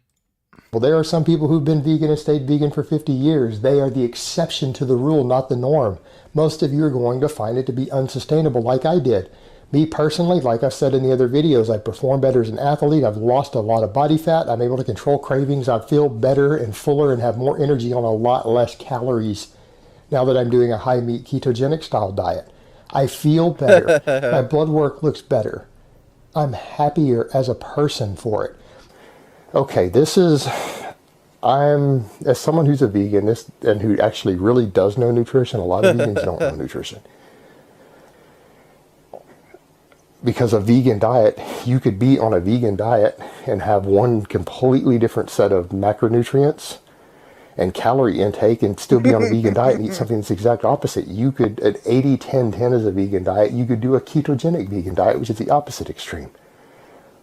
You could do a very ultra high protein vegan diet and you're still vegan, but it's still the composition of your diet, your total carbs, fats, proteins, micronutrients, fiber that are going to impact how you perform as an athlete. Not the fact that you've excluded certain foods from the diet. Not relevant. Most people don't realize the only people who might struggle to get enough protein for gains in are usually going to be maybe vegans. I'm reminding everyone, for people who seem to think I'm a vegan, guys, I was a vegan for a short period of time, and I told you guys months ago that I stopped the vegan thing and went into why. And it doesn't work for me. I don't feel that it works for me. I gain strength and muscle really, really well on vegan diets. I struggle with cutting on them. I just don't get satiety, and my blood sugar doesn't feel right. I have problems when I'm trying to cut on a vegan diet. When I go into a calorie deficit, I run into a lot of problems. It's not workable for me. I was hungry all the time as a vegan. No matter how much food I ate, even raw vegan food, I was hungry all the time. And I would gain weight because I would eat 5,000 or 6,000 calories a day and try to tell myself I'm only eating 4,000, and the scale weight would go up. I would add more cardio in. I was up to where I was lifting every day and doing 2 hours. Dude, he's so full of shit. When he got his fattest, when he stopped training and everything, he was not vegan. He's just so full of shit. Oh my god, this guy just can't stop lying. The cardio a day just to try to control the caloric intake from my hunger as a vegan. And I mean, that could even be raw fruit with some veggies thrown in. I would eat like 3 watermelons in a day and be hungry and still go to bed hungry. There's no reason for me to go vegan. I only see negatives and no positives. And in the long term, though, I would, like I said, I would love to go to eating wild game as my 10% of my animal products every day that I hunt myself, but that's going to be a longer term endeavor. And it's because there are 4 types of people who are drawn to veganism from what I can see. And my own experience observing them, interacting with them, things I've seen in vegan communities online, because I was one for almost 6 months or so. And I did go to vegan meetings and talk to a lot of different vegans and people inside that world. But then you have the true sociopath who's drawn to veganism, the exact opposite of group one. He's definitely talking about me. Sociopath is drawn to this group as a way to mask the fact that they are a sociopath. And I've met several of these, and you can tell because of certain things they say. When they say things like, well, I don't really care about people. All humans can be exterminated for as far as I'm concerned. I'm concerned about the innocent animals. It's not even an issue for me of life itself. I don't consider life to be sacred. Fucking idiot. At all. I don't put any value on life as far as the biological function of life. I put a value on sentience, and I put a value on innocent life. So what they do is they want to talk about the animals as if they're above people, and that is again so that they can find a social mask, a socially acceptable mask for their sociopathology, which means their inability to relate to and empathize with other humans. I finally made the push to say, look, I'm not going to flip-flop back and forth between being vegetarian anymore. Then I went pretty much mostly vegan shortly after. But the thing was, I was watching one of the things on factory farming, and I saw a case to where a steer had had his throat slit and his esophagus was hanging out and he was flopping as he died. And that scene for me is what pushed me over the edge. I know these animals. I've been around them. They know what death is because I've seen the way they react to it. They go to places to die. If they live old enough to do it, they mourn for their dead. And that animal knew he was dying, and I could tell at that point. This was an innocent animal that had never harmed anyone he was. He pretended as if he cared about animals because his wife at the time was vegan and their relationship was really bad. So he thought he could fix the relationship by pretending to be vegan. This is why he did all this. No threat to anyone. He knew he was being killed. He didn't want to die. And he was flopping in reaction to it. Now, had this been a murderer or a pedophile or something, I probably wouldn't care. But this was an innocent, sentient being who was dying because someone enjoyed the taste of his meat. Not for their health, not for nutritional need, not for something that they needed, but just for pleasure. And I have a problem with that. I have an ethical problem with that. And again, I saw a lot of this. So I just don't care. Animals are innocent and helpless than humans. And so I care more about them than human beings. And they're just like, I don't care if humanity dies off. And I've met a lot of those inside some of the vegan groups. And so it does seem weird to me that someone can't understand that, when to me it makes perfect sense. And someone says, well, if you enjoy eating meat, then just eat meat. And I would say, well, if you enjoy raping women, just go rape a woman. I mean, it fucking feels good, right? We don't have respect for these animals at all. We put them through a life of hell. We've created a living hell on earth for them. And I think that the rape analogy I gave is a very accurate analogy. And for someone who says that belittles rape, I would say, well, no, I would say that rape is probably not as bad as what we do to animals. That is a sign of your true sociopath. They can't relate to other humans. They don't have real empathy for other humans. This is the most dangerous type of the vegan, because they'll also pretend to be one of the other types as well. And the problem you have is that you have a community here to where we know from the research out there and the data, people who are sociopaths tend to like to prey on group number one there, the people who are empathic. And we've essentially created a whole new system of slavery, torture, and a new Holocaust of billions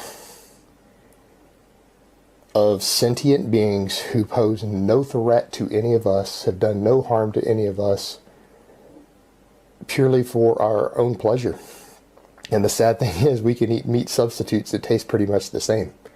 And that's what I do now because I enjoy the pleasure. I love the taste of beef, but it's not necessary for this to happen for that. Which again, I find vegan diets do not fill me up. I cannot eat enough food to feel full. And I struggled to keep my body weight under control. I would gain weight at an enormous rate. I would gain body fat at an enormous rate. I found it horrifically bad for doing that because I would crave meat 24 hours a day, 7 days a week. And I would crave steak, and I would try everything to try to deal with those cravings. Every strategy for people say, well, why didn't you try this, try that? It's funny because people will say that, and I did try those things. They didn't work. I got tips from tons of vegan experts. I could absolutely not make the diet work. And the thing is, since I couldn't make it work, why would I go back and do it again? I don't have an ethical issue with eating meat. I freely admit, I love the taste of meat. I love it. But I have an ethical situation that does not allow me personally to eat a dead animal. And so for me, what I do is I eat meat substitutes, ones that happen to taste good that I like, and I eat those because they fill a role in my diet. And that role is not just one of getting some extra protein in, because they tend to be very high protein, although they're very high fiber protein sources, is that I have found ones that taste close enough to the real deal that I meet that need that I have to enjoy that taste and the texture of meat, and it feels like I'm eating meat. So I get to enjoy that thing that I enjoy from a flavor perspective, but I do so without the ethical ramifications that I personally can't live with. And so it does seem weird to me that someone can't understand that, when to me it makes perfect sense.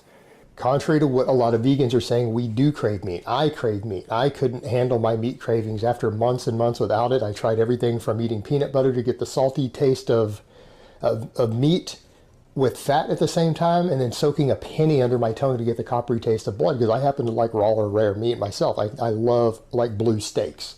Trying to fulfill that craving, I would put a penny under my tongue trying to deal with it. I tried that for about a month, and it only helped for about a week. And if you're one of those really sensitive people, number one, and you're very empathic and compassionate, you need to be able to pick out group number 4 and avoid them at all costs. Not just avoid them on the internet, but definitely make sure that you don't form real life friendships and bonds and relationships with these people, because it could put you into direct harm. And I'm not militant about it. I don't do the whole militant thing of guilting other people, attacking other people for their choices, because quite frankly, it doesn't work. And while I understand, because I understand how passionate people are about this who get involved in it, and I am that passionate, that they want to initiate that change because they see it as effectively a Holocaust and slavery, which it is. But attacking other people about it, screaming at them about it, guilt tripping them about it, is only going to make the problem worse, because when you attack people for their personal choices, or you try to make them feel guilty, you push those people away. That is the absolute worst thing people could do. I think the best thing that people can do is non-judgmental awareness, lead by example when it comes to something like this. I think the militant approach does the exact opposite of the intended effect. You turn people off to the idea. All right, guys, so that's my take on it, and that's my advice. Take it or leave it. And also, if you don't eat bacon, you're a little fucking bitch. And yeah, I did a lot of primitive weapon hunting. And for me, I've gone and I've done horseback hunting up in Colorado and hunted elk on horseback. I used to bow hunt deer, and I used to do close-up hunting where I would go out in the woods to hunt wild pigs in Texas with a ghillie suit on, skunk spray to mask my scent, and either a spear or a Bowie knife, and I would stalk them. He is completely lying. I grew up the first 7 years of my life on a cattle ranch. My family maintained it, and I went back later even as a teen and did work there. And He never grew up on a cattle ranch. I have personally helped dehorn cows. I have helped castrate cows. I have helped with the slaughter of cows. This is something I have personal experience with. I used to go to deer lodges every winter with my grandfather. I've hunted white-tailed deer. I've hunted mule deer. I've hunted elk up in Colorado on horseback. And I have even for philosophical reasons, but most of you would say that's really fucking stupid, Jason. You're a fucking idiot. But yeah, I did that with some of my family and everything. Hunting wild boar. Personal insult at me, you're banned. You come in and you sound like Jason Genova saying it shit, it piss, Order 66, Dorian Yates barn door back, you're fucking banned. The private business and private property owners have the right to tell people they can't say certain things on their property, and they can ask them to leave or command them to leave immediately if they say something they don't like. Well, the same applies to the internet businesses. If you put stuff on people's various business or private walls or comment sections or anything else, they have an absolute right to remove you. Those people just hating on me and spreading my name, even if everyone who hears this message stops. So it doesn't even matter at that point. It becomes just a ball that just keeps rolling downhill. And so the whole idea, though, is just outreach is what matters. Fair use can't be like harassment or malicious intent. If you make 5 or 6 videos where you have taken other people's copyrighted material and you're trying to use it as fair use, YouTube is absolutely not going to accept that. If you've done that to someone, Yeah, he was you might want copyright to be nice in people's what you say channels. about them, because that person can take your channel away at any time.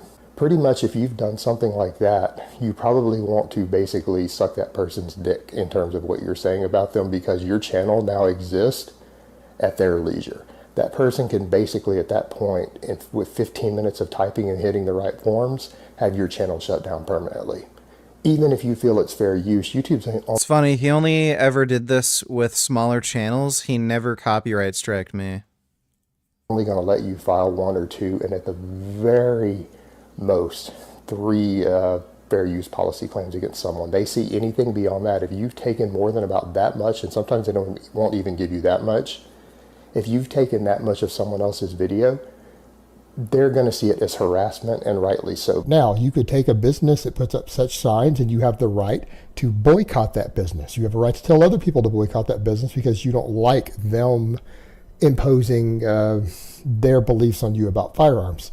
And in fact, I'm going to say that if he can't handle trolls, man, he needs to walk away from YouTube. I don't let the trolls deter me, and I get trolled harder than he does. And I just don't give a fuck. Now, another place where free speech doesn't apply is on private property.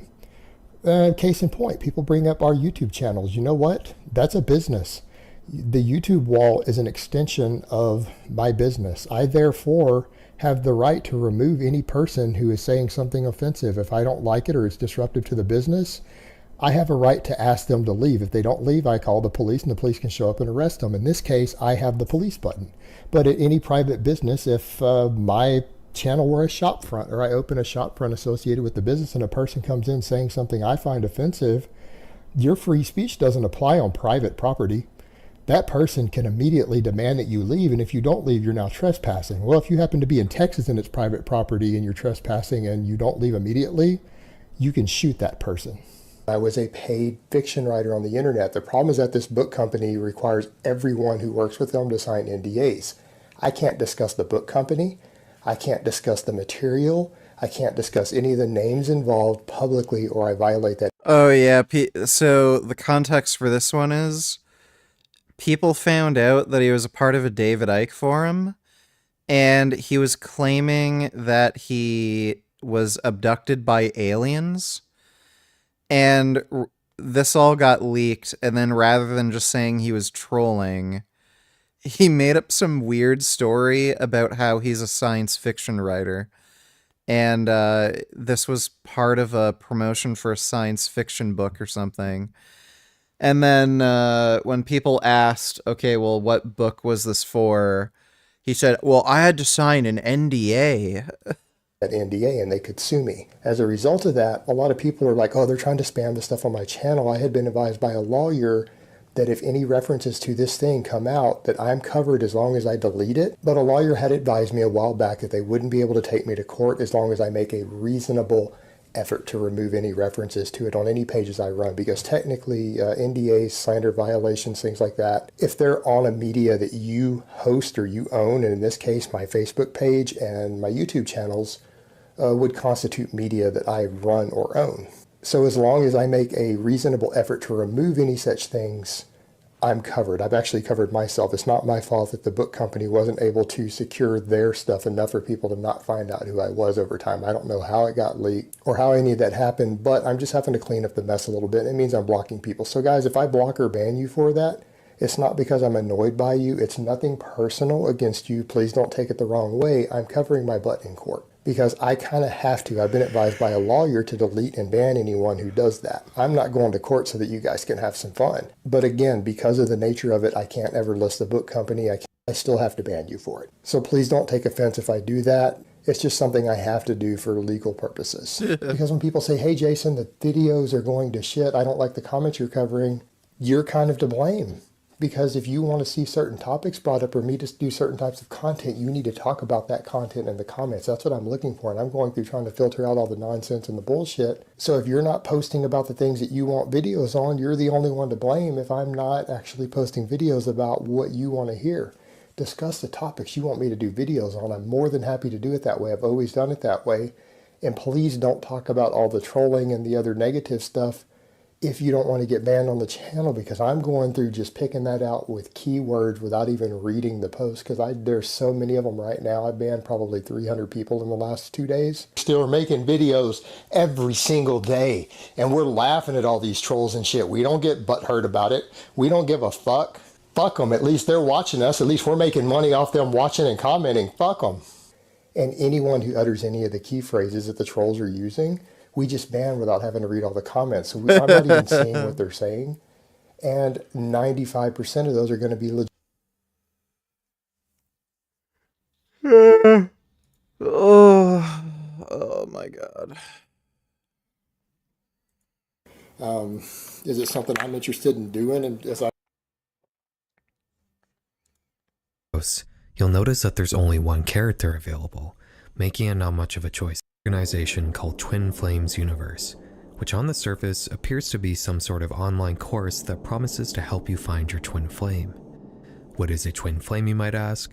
Well, it's your soulmate. This guy's voice is far too annoying. When somebody starts whispering into their fucking mic for whatever fucking reason, I'm done. What a fucking asshole. We are talking about the number one controversy in the Olympics right now, and that is Iman Khalif. Now, if you haven't heard about this yet, she is an amateur boxer. The Olympics only allows amateur boxers from Algeria.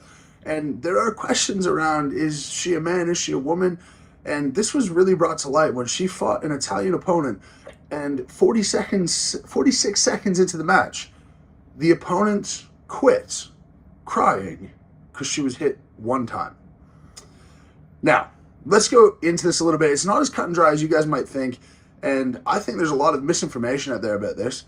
So, born in 1999, Iman is 5'10", 66 kilos, a relatively small person, and she has a record of 43-9. Now, 4 of those were disqualified because she was banned by the International Boxing Association for having these ambiguous sort of gender identity things. Now, the IBA, when they tested her, said that she had very high levels of testosterone and she had some XY chromosomes. Alright, well, he's already spreading misinformation. The IBA did an unspecified gender test and she supposedly failed. They never specified what the test is. They never tested her. They never said they tested her hormones. They never said she had XY chromosomes. The only person who made that claim was an IBA organizer who is friends with Putin. He's a Russian guy. He's the one who made the claim that she had XY chromosomes, but there's no actual evidence of this. We'll talk about that in a minute, but let's first address the IBA, which is not necessarily the most ethical, most reliable source. When Iman was disqualified, the outcome was that there was a Russian athlete who became undefeated because that defeat was null and void. The IBA is a Russian-run federation, and if we haven't learned anything about Russian bending of the rules over the past several years, just look back to the Sochi Olympics and let me know how you go. But Iman, when she grew up, she really has a true Olympic story. And I'm going to get to the gender discrepancies. I know some people are probably upset right now. I do have a conclusion here. But she's a true like Olympic hero story where she sold scrap metal to afford training. She grew up in Algeria. Her dad was not supportive of her boxing because boxing is not something that women do. I have a really bad boo-boo on my finger. It's kind of annoying me. I had some kind of callus and I just ripped off like a ton of skin. It's a big crater on my finger now. But we do get to the fighting. We get to what's called DSD, which is differences in sex development. This is not a real diagnosis. It's just saying that you're somewhere along the intersex spectrum. And one thing I want to be really clear is that there's no allegation whatsoever that this is any sort of transgender issue. This is someone who lies somewhere along the genetic spectrum biologically that is trying to compete. If it was a former man that is now competing as a woman, I would have a very different conversation about that, especially when it comes to combat sports. But let's get back. So she said allegedly, or the IBA said allegedly she had high testosterone and XY chromosomes. And if we look at female testosterone, that normally exists somewhere between 15 and 70. Male testosterone exists somewhere between 270 and 1070. If you want to get your testosterone checked, I've popped a link for blokes down below. That's where I get my blood work done, and you can take care of your health that way as well.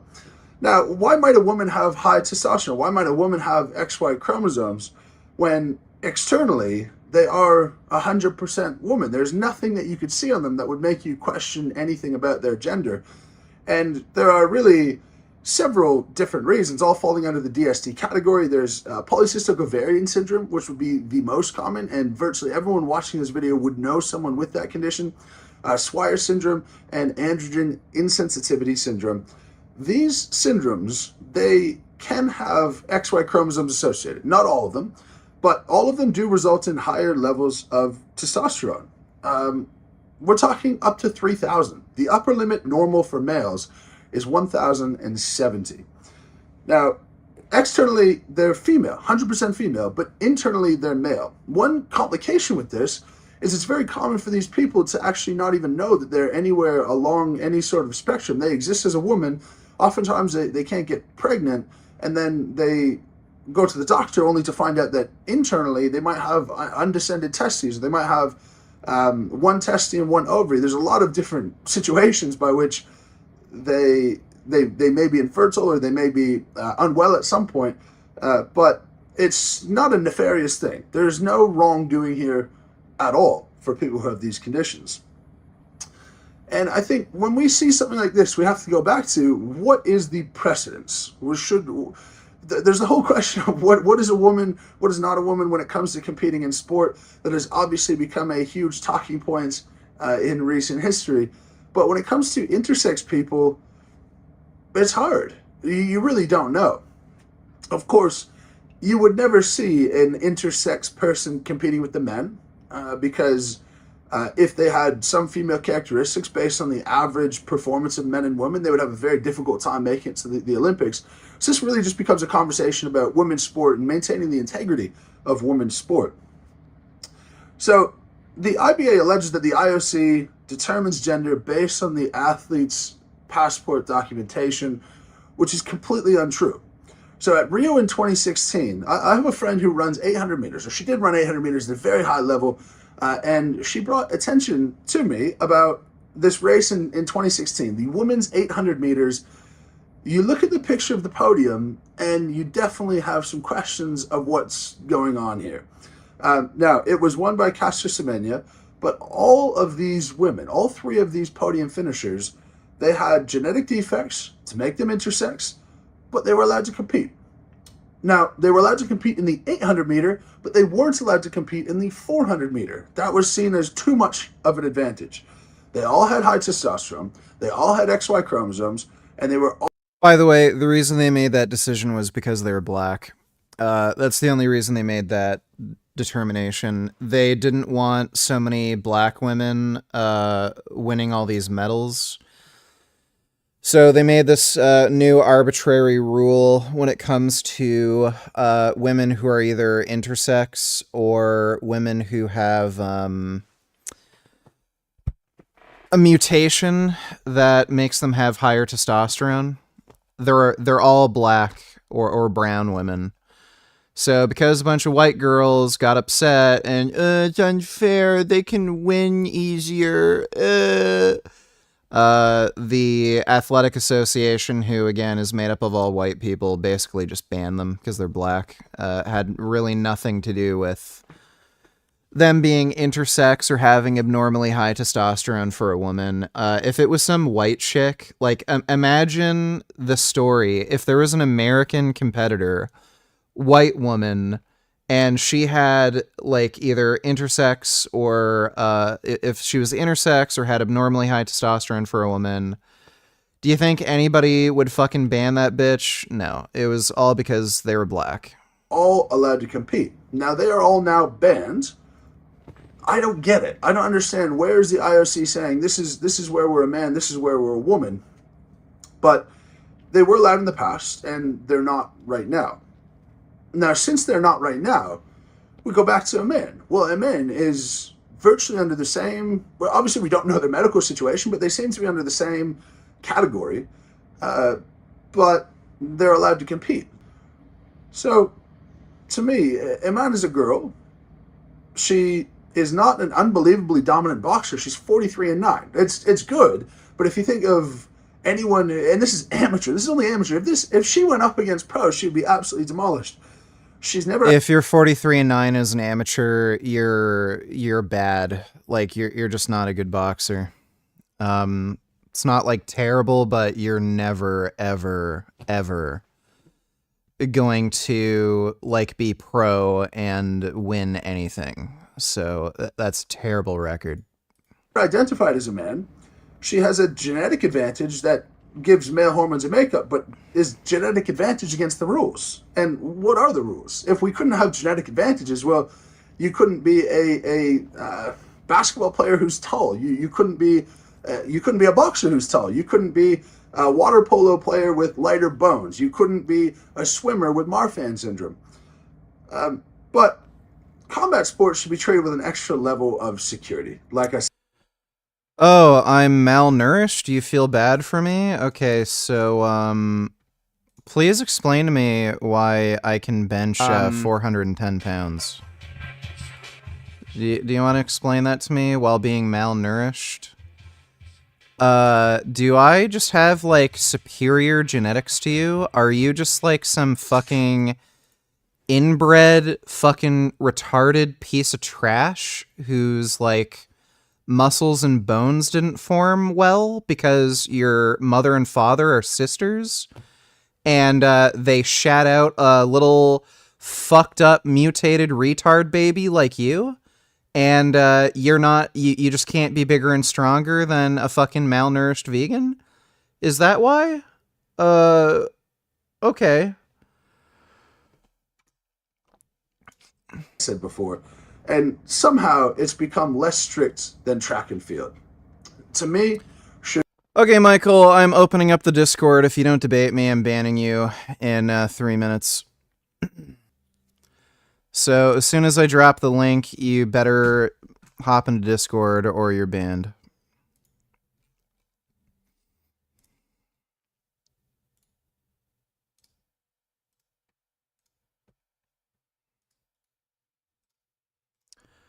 There you go. There's the Discord link. Jump into Discord. You got 3 minutes. You're on a timer.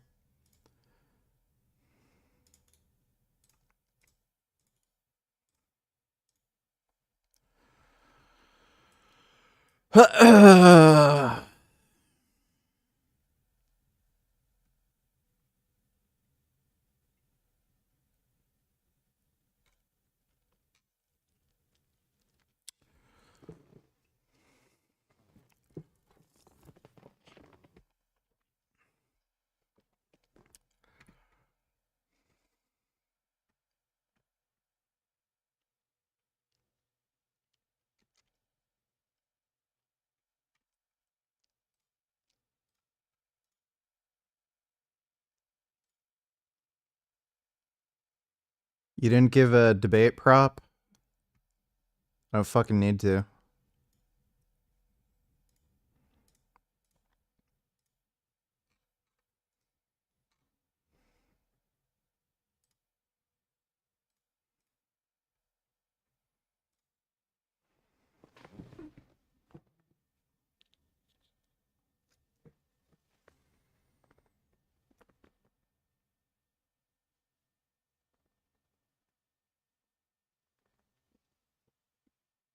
Ugh.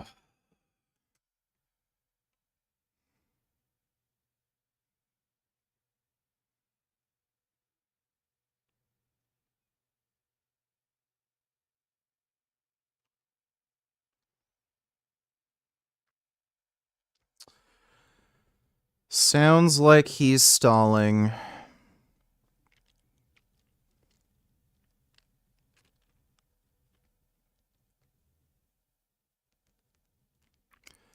You got 2 minutes, or you're banned.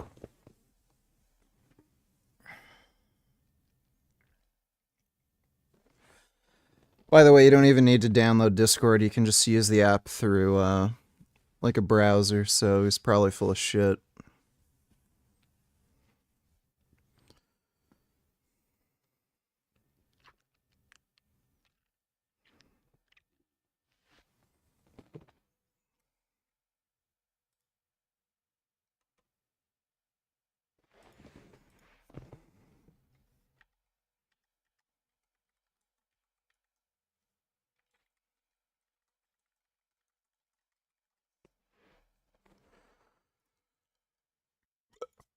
Ugh.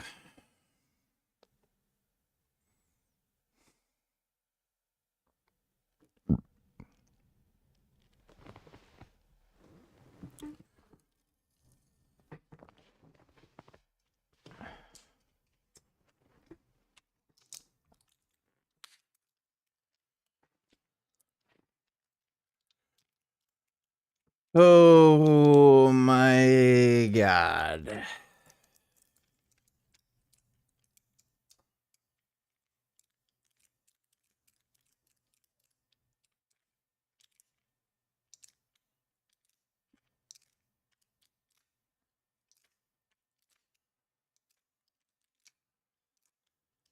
$30 more seconds.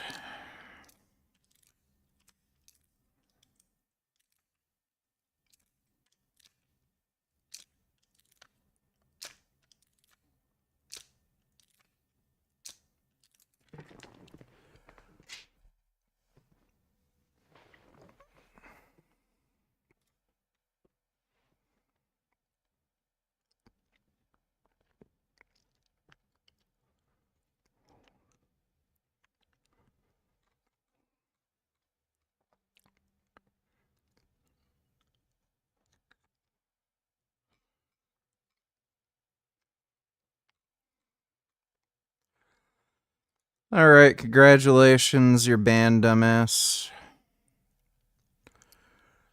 Thanks for wasting my time, retard. Should Aman be competing? I say no. I say no because there's a genetic advantage that is related to her being somewhere in between a male and a female. But we should have a much higher level of empathy and compassion because she is not trying to break in. Okay. You're spreading misinformation. The IBA conducted an unspecified gender test, which they claimed she failed, and they won't state what test or tests were conducted or how she failed them.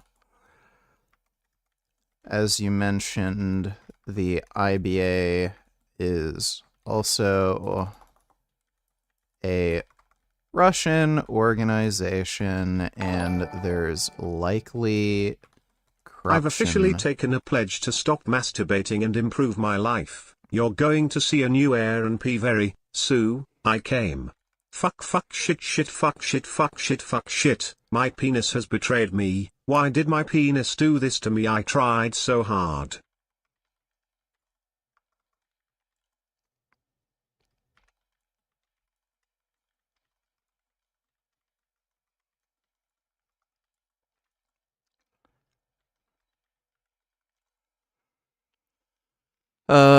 Well, that's a really sad story. Maybe you could just, eat a watermelon. Thanks for the donation, Aaron P.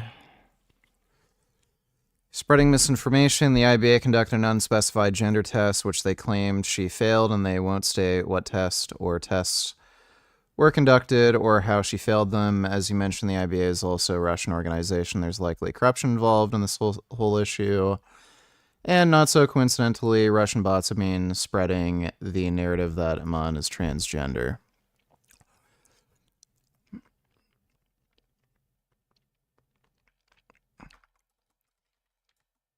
So there's literally zero evidence that this person is even intersex. So why would you claim this woman should be banned when you again have no evidence that she has an unfair advantage and she was likely banned from a Russian boxing organization due to corruption.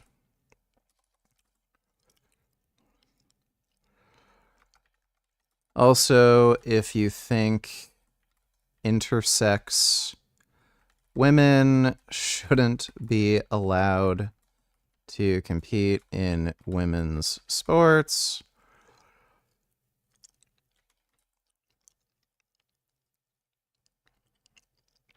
then should, like, I don't know. So you're spreading misinformation. The IBA conducted an unspecified gender test, which they blah, blah, blah.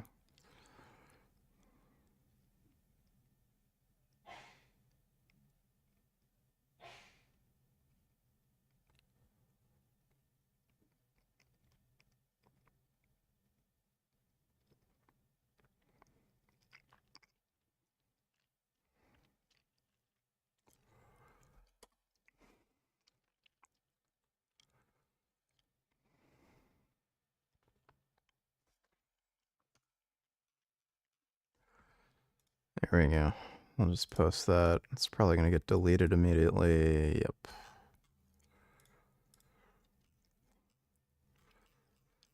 I think Mitchell Hooper might have me banned on his channel because every time I try to comment,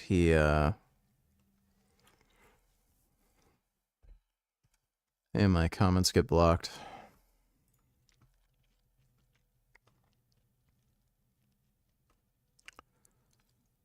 Why in the fuck is this stupid thing? Fuck you.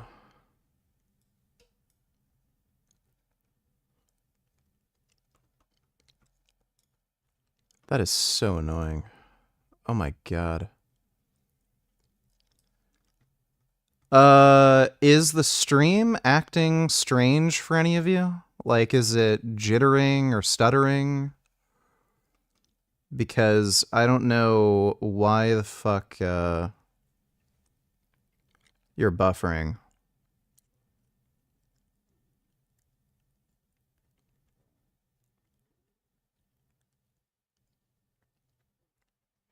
Why in the fuck was YouTube doing that?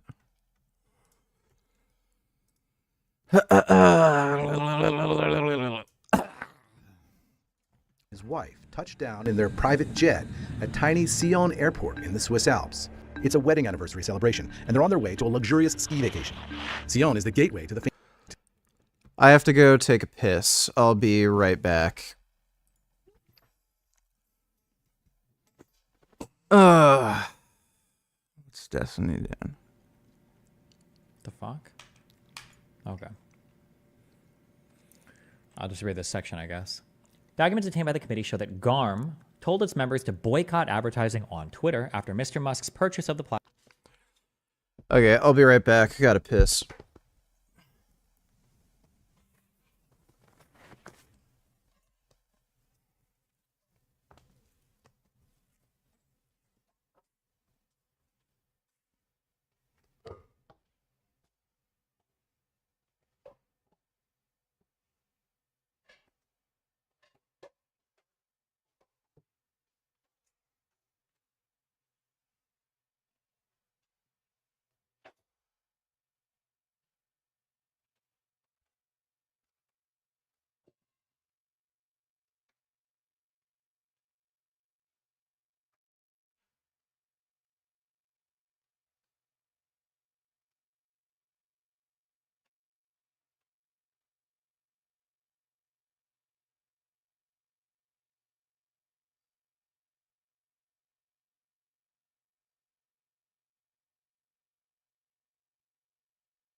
Yeah.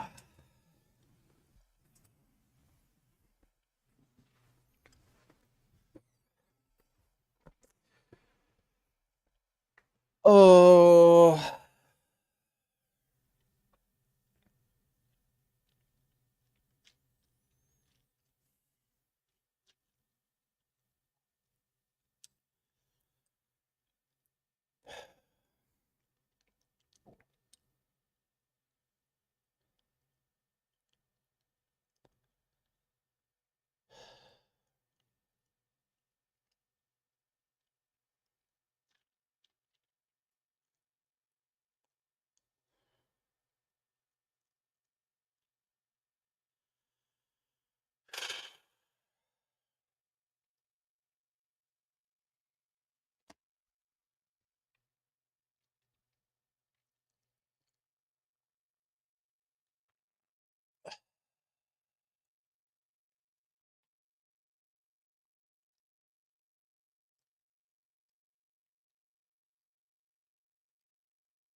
Fuck.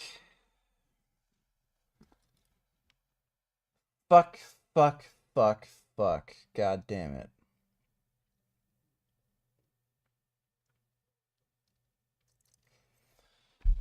Yeah, I'm fucking tired.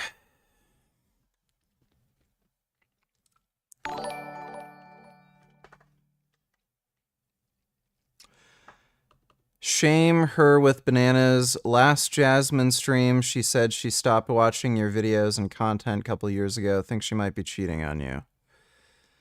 I can tell you with 100% certainty she is not cheating on me.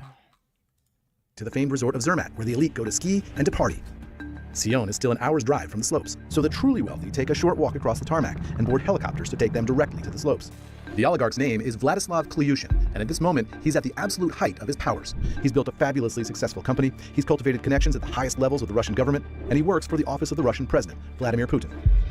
But what the oligarch doesn't know is that U.S. law enforcement has been monitoring the flight since it left Moscow, and they want to charge him with crimes that go to the heart of the American financial system. The victims are investors in iconic American companies, including names on the cutting edge of the U.S. economy like Tesla, Snapchat, and Roku. At stake is the integrity of American capital markets. It's all part of the dangerous underworld of the global financial system. One veteran Russian spy tells me the Kremlin sees financial markets as America's strength and a target to attack. To protect him, we agreed to conceal his identity, but this man, who worked for Vladimir Putin's intelligence service, says the case of Vladislav Klyushin was just one small part of a much bigger Russian operation against Western finance. Klyushin's story is just the part that we can see. It's a war right now happening between Russia and the West. Finances and banks and financial sector itself is just one of the battlefields. I'm Eamon Jabbers, and this is the story of Putin's traitor.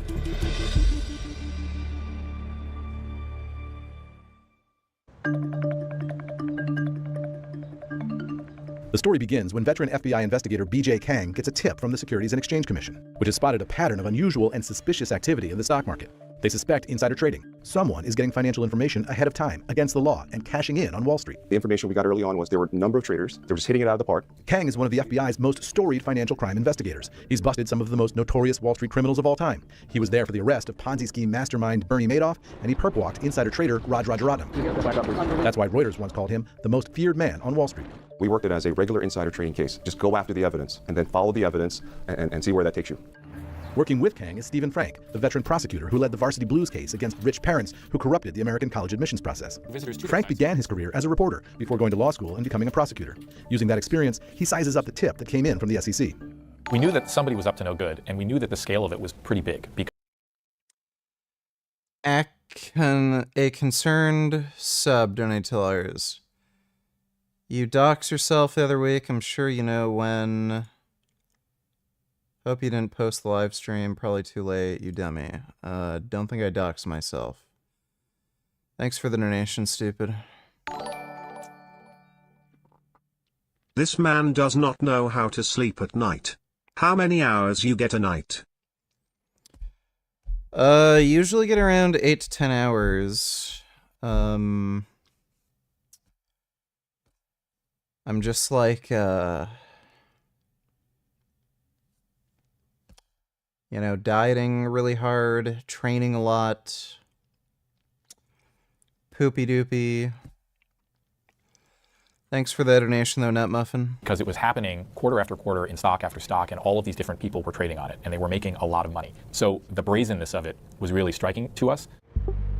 The tip reveals that foreign traders are targeting the biggest American companies, well-known brands like Tesla and Roku, as well as lesser-known companies like the financial firm SS&C Technologies and the electronics company Avnet. And millions of dollars in illicit profits for the traders mean millions of dollars in losses for regular investors in American markets.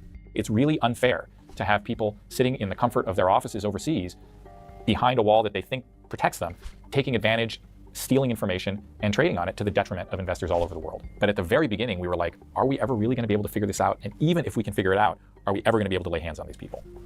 The FBI agents knew the overseas traders were making mysterious and enormous profits in the U.S. stock market. They suspected the explanation might be a computer intrusion, a hack, but they had to figure out where the traders were getting their information. We went after the IPs, the domains, whatever information that we got, we went after it. Subpoenas, court orders, search warrant. Subpoenas, court order, search warrant. Just wash, rinse, repeat. A lot of those subpoenas went to Western companies that had access to the suspects' digital history, emails, texts, photos, and videos documenting their lives. The FBI was able to obtain a mountain of documentation, and buried in all that data was one striking fact. The SEC reported that all of the targeted companies had one thing in common. They used the same filing agents. Before this case started, I didn't know what a filing agent was. I've been in this business for a long time. I've worked in securities fraud, and I didn't know that there was an entire industry of companies that assist publicly traded companies to file their required reports with the SEC. But they do exist. There's a number of them. And what was unique here was that all of these different companies in all these different sectors were using 2 of these filing agents to file their quarterly earnings reports. So that's the big light bulb moment. That was a big light bulb moment. Federal prosecutor Seth Costo works alongside Stephen Frank on the case. He sees what the hackers are doing inside the filing agents' computers. They obtain the usernames and passwords for employees at the filing agents. And as a result, we're able to log in, like you or I might log into our office accounts, and look through the confidential information of any company they wanted at any time. And then they discover indications that the filing agent computers have been sending data to a network of offshore computers, and someone had taken steps to hide that traffic. Still, they left behind a clue. Someone had to pay for those computers, and that someone paid for them with Bitcoin. Investigators discovered the IP address for the computer that made the Bitcoin transaction. We were watching the hack play out in real time, even as the filing agents were doing everything they could to lock out the hackers.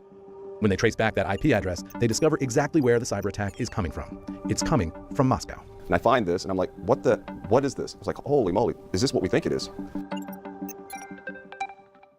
Suddenly, the investigators are finding a lot of signals pointing them to Moscow. One of the funny parts was most of the access was happening in the middle of the night for the employees whose usernames were being used, and in the middle of the day in Moscow. So they're working regular business hours in Moscow. Exactly. A tiny mistake by the hacker leads to the breakthrough they're looking for. One of the Moscow hackers uses his own IP address to log on to his iTunes account just before he uses the same IP address to steal documents from a pharmaceutical company. It's another moment, one Sunday, by myself, reviewing the records, and then identifying that IP in his account, and then identifying in the logs that we got from the victim companies. I was like, holy moly, this is, and just 4 minutes apart. I said, this is incredible. The hacker registered that Apple account under his real name, and that means the FBI now knows who he is, Ivan Ermakov. And then once we learned who this guy was, I said, oh my gosh, this is incredible. This is amazing. Kang is amazed because American law enforcement has dealt with Ermakov before. He's a veteran of the fearsome Russian GRU military intelligence agency. In 2018, the United States indicted Ermakov along with several other GRU hackers for their alleged roles in the 2016 American presidential election. Ermakov and the others were charged with breaking into email accounts of Hillary Clinton presidential aides and releasing those documents to interfere with the election. Ermakov was also indicted that same year in hacking and related disinformation campaigns targeting anti-doping agencies and sporting federations. That indictment also said the GRU hackers had targeted a nuclear energy company in Pennsylvania, and even hacked a chemical lab in Switzerland that was investigating the poisoning of a former Russian spy in Britain. The GRU target list lines up exactly with the interests of the Russian government and its leader, Vladimir Putin. Ermakov is a wanted man, and the FBI says he should be considered armed and dangerous. They start by learning everything they can about Ermakov, who he is, and who he's working for now. Retired or... Going Andrews, don't I tell her's my bad, bro, about that Dono guy was right. It was the stream that had Chris' face on it. You showed Amazon for a split second, I want to tell you, but didn't know without looking like a stalker.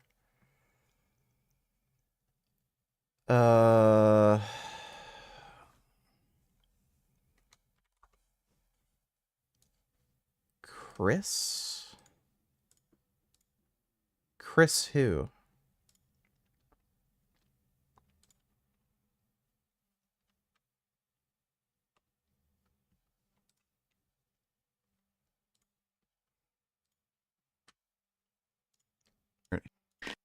Night.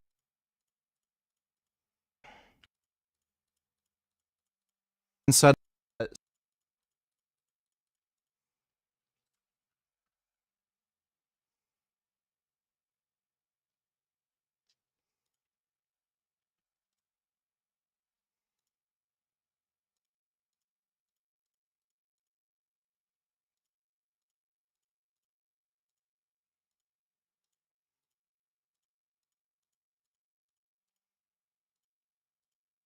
2024 boxing unit PBU. He's 40 years old. He's never. The mo-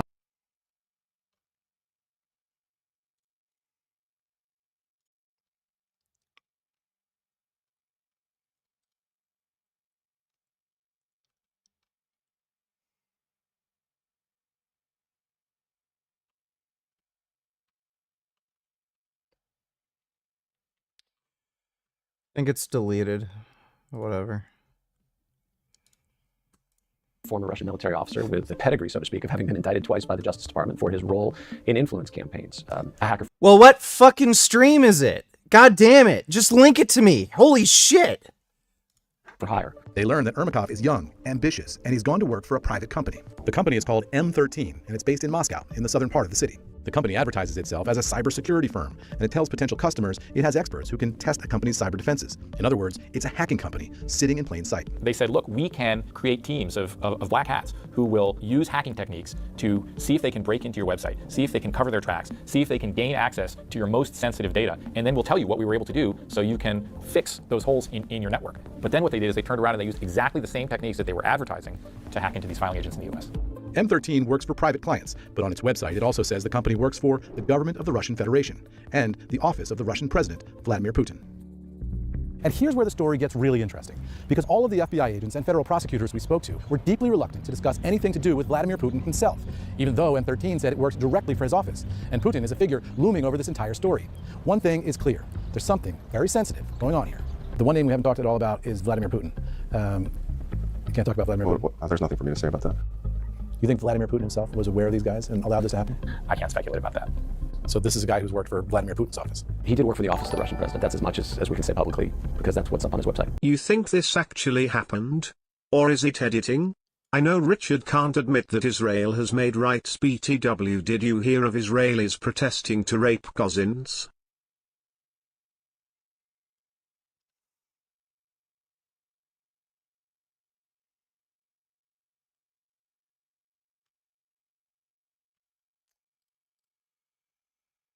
What is this stupid shit?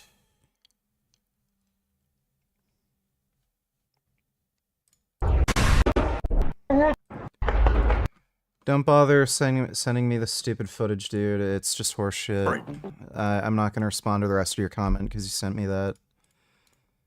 Like, learn to have some fucking critical thinking skills. What the fuck do you think this is? You fucking idiot! When you see the stupid shit on fucking Twitter, where you don't see anything fucking explode, you don't get any fucking confirmed kill, you don't see the fucking tank destroyed afterwards, why the fuck do you think I want to see Hamas propaganda, you fucking idiot? M13 is run by Ivan Ermakov's new boss, a young, up-and-coming Russian oligarch named Vladislav Klyushin. The digital trail has now led investigators to the boss of the operation. Klyushin is not, as far as we know, a veteran intelligence officer himself. He's a businessman and an entrepreneur, but he's well connected with Russia's elite intelligence agencies. He goes to parties with officers of the FSB intelligence agency. That's the successor spy agency to the Cold War-era Russian KGB. Investigators discover that Klyushin has been running a hack-to-trade scheme right out of the M13 office for years. He's been making millions of dollars by breaking American law. You're just going to continually trade. You're going to get more money. You're going to use that to trade. It's just free money, printing money. Free, it's just free money.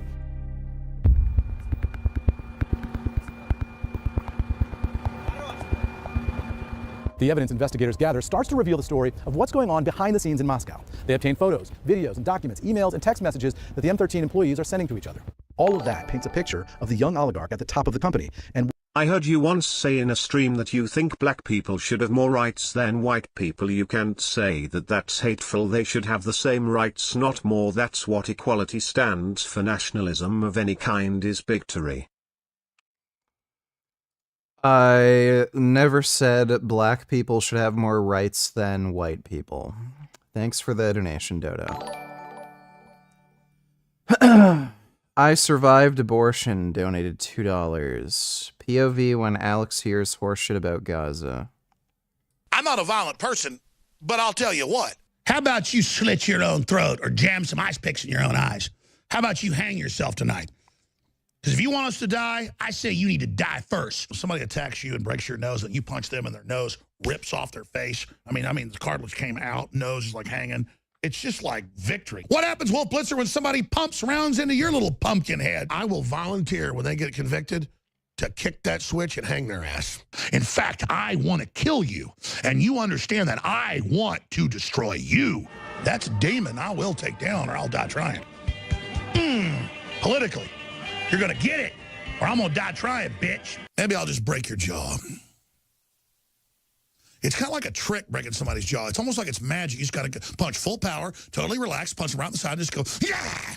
And then their jaw breaks most of the time. Eminem, you're not going to do nothing, you little wimp punk. It doesn't mean if you're some racist black guy trying to beat my head in with a club outside the shopping mall that I'm not going to beat the living hell out of you. I want to break your jaw off and grab it with my hands and rip the mandible off your head. I want to bash your brains out. I want to bring you low. You're going to get it. I'm your worst nightmare, and you know it. You're going to get it real good, real hard, real long. I'm ready for whatever you do to me. Pizzagate, as it's called, is a rabbit hole that is horrifying to go down. You have to go investigate it for yourself. You say it, and I find you on the street, I'm going to break your nose. You understand that? Because I've had enough of your crap. George Will, you are a discredited fop. Put down your thesaurus, look in the mirror, realize you're a traitor, and do the right thing. And put a 357 Magnum to your head and blow what's little left of your brains out all over yourself, okay? It did explode, you moron, you just can't watch it. I thought you cured your depression, ha ha ha, you sound like a little man-child. Why are you so fat, BTW? You shouldn't be vegan, you need to be Israeli spokesman, you fat fuck. You didn't see any fucking explosion, you fucking idiot. Those tanks have countermeasures, and that rocket strike was at a distance where the countermeasures would likely have intercepted the rocket. All you saw was a big fucking dust plume, and that's it. There's no confirmed kill. You don't see what the tank looks like afterward. You can't link me any fucking news story about an Israeli tank crew dying. You're a fucking moron. Thanks for the donation, dumbass. What? I did not think that would happen.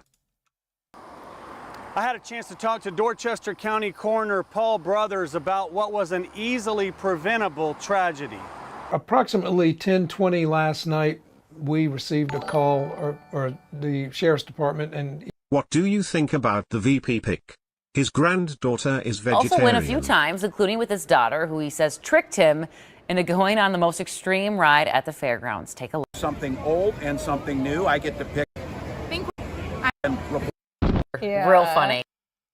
Seems like a good guy. Probably best VP pick she could have made. Thanks for the donation, Alan. EMS received a call about an injury suffered by an individual while engaging in shooting fireworks. This happened on Cottonwood Drive in the Crestwood subdivision.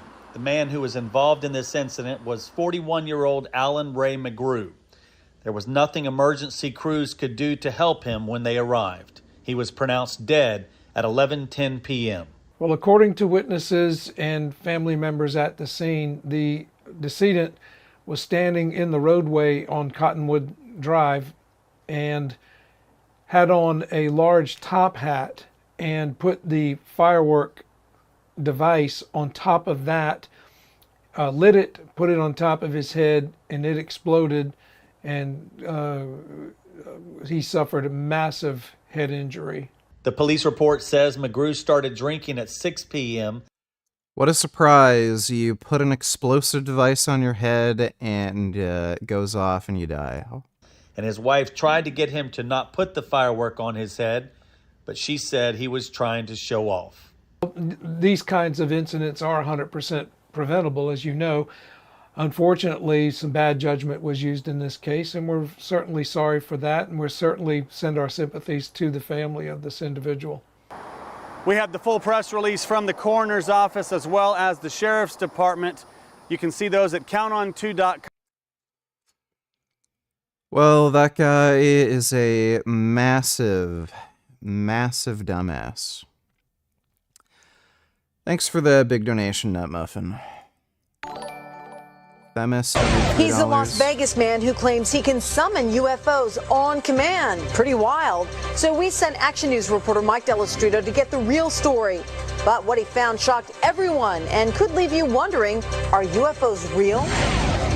And forget the short-term fixes and diets that don't work. Happy Ray has a plan for every lifestyle to help you win the battle of the bulge. Breaking news, solving problems. This is Channel 13 Action News, live at 11. Well, let's take another trip back into the realm of paranormal tonight. Last night we had ghost hunters, now UFOs. That's right, and there is a Las Vegas guy making an extraordinary claim about extraterrestrials. So we sent Action News reporter Mike Delastrito to check it out. Mike? All right, guys, just listen up here. This guy says the Old Testament, written in Hebrew, taught him how to summon UFOs. All right, he says he can also do this on command, and he adds he's been doing it for 25 years, keeping all of it secret until now. These beings are here. They're here. They're just sitting right up there. We met up with Prophet Yahweh, seer of Yahweh, at Doolittle Park off Lake Mead. We picked the day, we picked the time, and we picked the location. Everyone's going to think you're absolutely nuts. Well, I thought I was absolutely nuts. Until he says he saw UFOs. Over the years, 1,500 of them. Can we make it 1,501 today? What do you think? I'll try it. He says the voice in his head told him to go public now. So we took him up on his offer, and we scanned the skies. Nothing but a few clouds. When the prophet started praying for a sighting, I wasn't exactly convinced. I pray, oh Yahweh, that you send a sighting so that they know that I am not mentally ill. I am not a false prophet, like those who seek to kill me say I am. I see something straight up. Oh, brother, look at it. There it is. You can barely see it, a white speck. Then another sighting. There it is. I got it. I got it. I got it. I got it. Photojournalist Jonathan Hawkins locks in on it. Let's take a closer look here. It's an orange sphere that appeared out of nowhere. I call the boss with an unexpected change in my story. I can see it clear as day. In fact, it's bright. I can't believe this. It's moving pretty fast. It's going to Nellis Air Force Base. It wants to be seen. We called Nellis to see what these things might be. Guess what? They didn't call us back.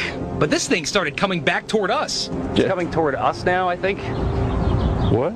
See, it's coming up toward us. Whoa, man! Oh, hallelujah!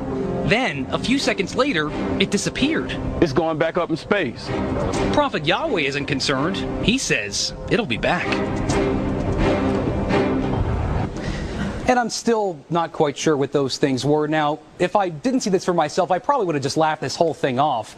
Prophet Yahweh says, though, this is just the beginning. He says we're going to see a lot more of these things starting next week. And he says one will come down low enough for all of Las Vegas to see. Mike Delastrito, Channel 13 Action News. What's funny is he wasn't wrong. There was a big UFO sighting in that area. I have a co-worker. Her BF is a cop and she was defending the officer who killed Sonia Massey that he was defending himself. I was very surprised by her response. Your thoughts on this video? Well, she's a dumb bitch. So, yeah, cops are just retarded dickheads. What do you expect? Enforcement. If you're new to the channel, you should know that I used to be a police officer in a pretty rowdy part of California. In the years since then, though, I've become a police and prison abolitionist, meaning I believe that the entire concept of police forces and prisons is not reformable and it must be replaced with something that's more compassionate, more just, more committed to dignity and meeting human needs. For blood and guts and man's inhumanity to man, you might want to skip this one tonight.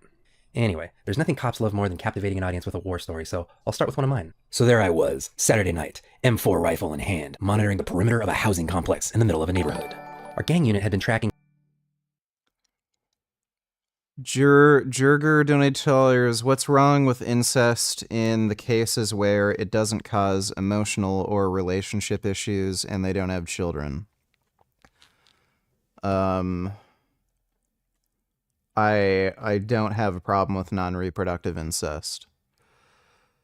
Like, the only situation in which I might have a problem with it is if it's between, like, a child and parent, because in those circumstances, you could have, like, a power dynamic going on where, you know, the children can end up being, you know, manipulated. And by children, I mean the child of the parent, that has nothing to do with age. So if, like, I don't know, 40-year-old child has sex with, I don't know, 65-year-old parent, there could still be power dynamic issues going on there where that could be seen as exploitation. But if it's between, like, brother, sister, sister,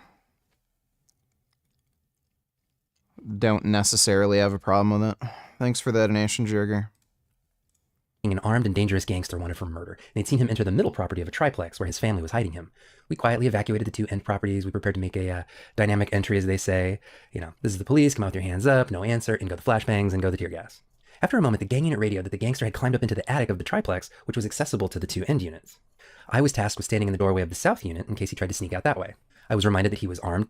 You know, to be honest, I've always wanted to see, like, two lesbian twins fucking. Like, if you have two girls who are identical twins, that'd be pretty hot if they ended up having, like, a lesbian relationship and then they did porn. I've always wanted to see that. Dangerous and had already killed. So there I stood as the gang unit began to throw more and more tear gas up into the attic, waiting to see if this guy was going to drop down right in front of me. And I did what I'd been trained to do. I visualized shooting him in the chest until he stopped moving. Over and over and over and over again. I pictured him crashing through the ceiling. I pictured him sneaking around a corner. I pictured him running at me. I pictured him shooting at me. I pictured him wounding me. And every time, I pictured firing until the threat had been eliminated. I have no idea how many times I annihilated this guy in my mind palace. 40, 50 times. And it's not because I hated this guy or really wanted to score my first kill on the job. It was because I wasn't quite sure I could actually do it. I was taking a page out of Dave Grossman's training, and I was psyching myself up and convincing myself that, yes, I could kill someone if I had to. After all, he was armed, he was dangerous, and he'd already killed before. So what options did I have? Ultimately, blinded and choking on tear gas, he fell through the roof of the middle unit directly in front of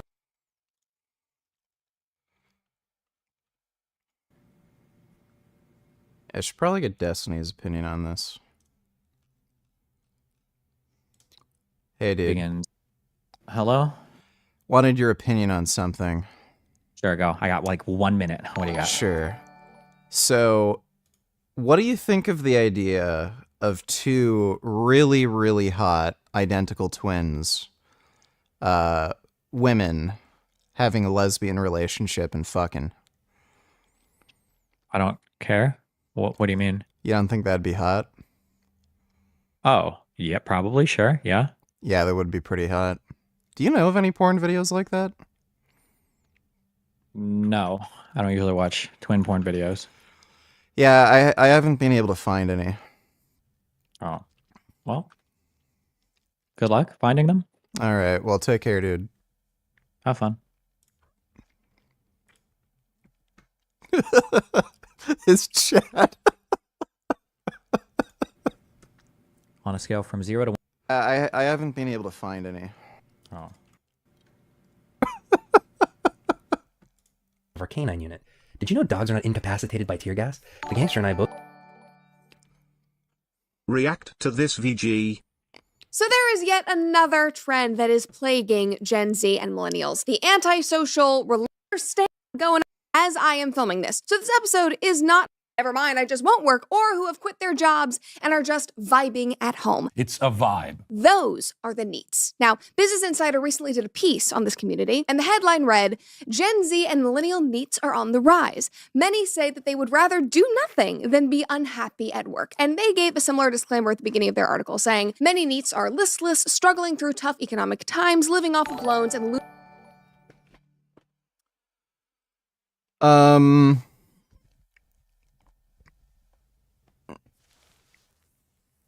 work is kind of a scam. Most jobs are complete and utter bullshit. We have a weird, retarded, consumerist sort of culture And I mean, do we really need people working at fucking Best Buy, walking around the fucking floor? Can I help you? Can I help you? Can I help you? Do we need anybody getting their hair did or nails done or like fucking getting food served to them? It's just fucking bullshit. Most jobs are completely unnecessary, fucking retarded horseshit. And the only reason they exist is because of some stupid, dumbass, consumerist culture where you just expect to be served and like get things and have employees fucking Why hound are you. conservatives like Brett so obsessed with people working? I don't know. They're just fucking dickheads. Thanks for the donation, Dodo. I think they're scared that, because they're millionaires and a lot of people want to quit work, that they won't be able to basically, have a little wage slave, just do shit for them. I want to try on this pair of shoes. Can you get a size 7 from the back, please? They're just scared that that sort of lifestyle will go away and they're going to have to order like shoes on Amazon or something. Like, I don't know. Thanks for the donation though, Dodo. Aaron P donates $2. Your wish is my command.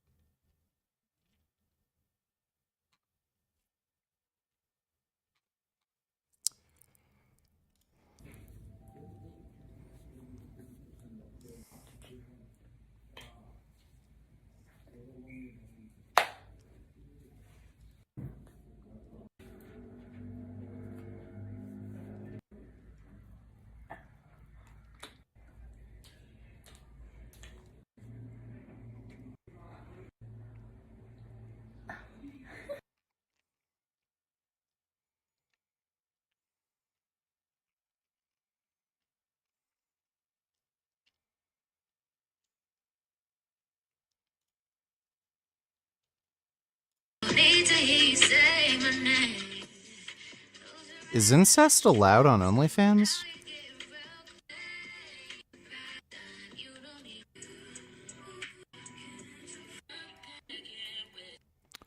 Alright, that's pretty good.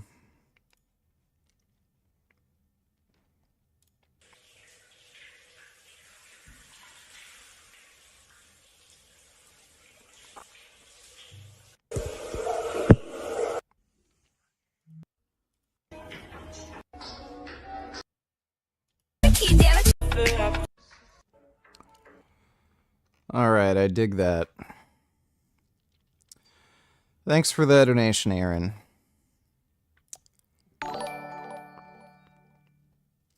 They don't even respect the working class anyway. Yeah, I know. Thanks for the donation, Dodo.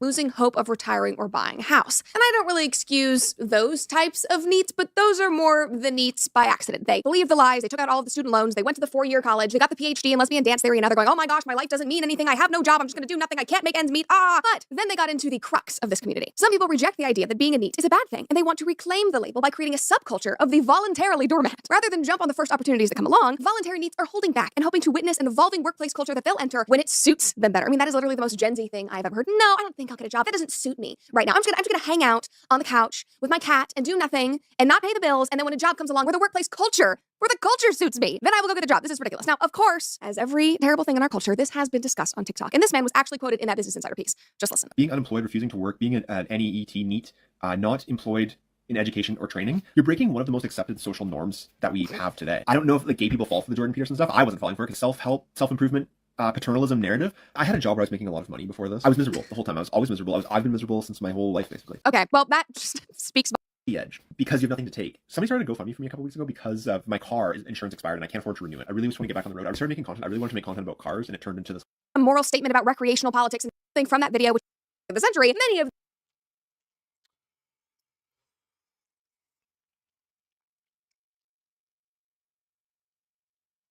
I mean, we all know it's coming. We all know it's coming. Most jobs are going to be phased out by automation.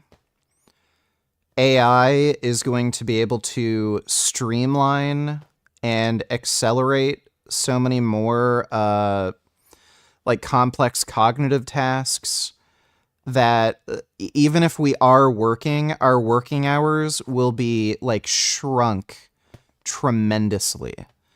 So we're going to have some sort of UBI system. Or just have a completely different way of paying employees.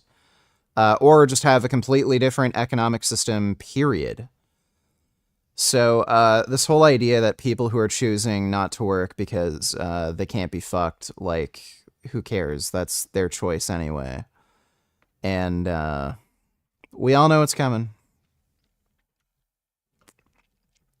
Both learned this right about the same time, and it was a bad night for him. After all... Do you ever freeze a tofu before preparing and cooking it? I noticed that it has completely changed the texture of the block and it has inflated the package after it froze over. It also looks like that it absorbs flavors better because of less water inside of it. No, I've never bothered doing that. I tried that once because I was told it really improves the texture. Where if you freeze it, thaw it, freeze again, thaw it. It didn't do fucking anything. It makes literally no fucking difference. So, it's just a huge waste of time, and, yeah, I don't bother. Thanks for the donation, though, Ben. Appreciate it. All that, I put my gear back in my cop car, took a quick drink of water, and resumed my shift. Off to go break up loud parties, referee marital disputes, and chase away teens on a would-be beer run. All that violent energy I'd been working with, all that visualization of hurting and killing people. Gone. On to the next call. I tell you this story because it's emblematic of much of my law enforcement career. When I first started out, I was criticized for being meek, timid, too slow to show dominance out in the field. I was taught that showing that kind of weakness on calls would make me a target for attack. I was shown hundreds of videos of cops being killed on routine calls for service by assailants who didn't really look like killers. At the same time, on my days off, I was training in Krav Maga alongside many other cops and military veterans. Krav is extremely aggressive and it very often touches on mindset. We trained on how to fight a carjacker inside your own car. We trained on last-ditch techniques to disarm somebody who was trying to shoot you execution style. One night, the instructor made us fight, cradling a baby doll in our arms to simulate our own child. The point was that you never knew what kind of awful situation might be coming your way. So over time, I internalized this message. At any given time, someone out there is going to hurt you if you're not ready to hurt them first. If you let your guard down for even a second, they'll kill you. In the police business, this is how we talk about officer safety. The most respected veteran officers that I worked with were the ones that were pulling young guys back from running around blind corners. They were the ones saying, hey, did you search that dumpster before we turn our back on it? You got the sense that they had seen things and that they knew how to keep themselves safe. And you got the sense that the big thing you can do to protect yourself on the job is to mentally prepare for that day. And since you never knew what form the attack would take, it's best to just run scenarios in your head constantly, building those mental pathways. Don't these conservatives realize that forcing people they don't even know to work is called slavery? Then again, their own Bible they worship so much supports it anyway, so maybe. Yeah, I mean, I don't think they care about their Bibles so much. Thanks for the donation, though, Dodo. So that when it finally does happen, you'll know exactly what to do. So that's at least code yellow, that you should never be totally relaxed in public. And I never was. And to this day, I never am. It's been a long time since my cop days now, but this hypervigilance has never left.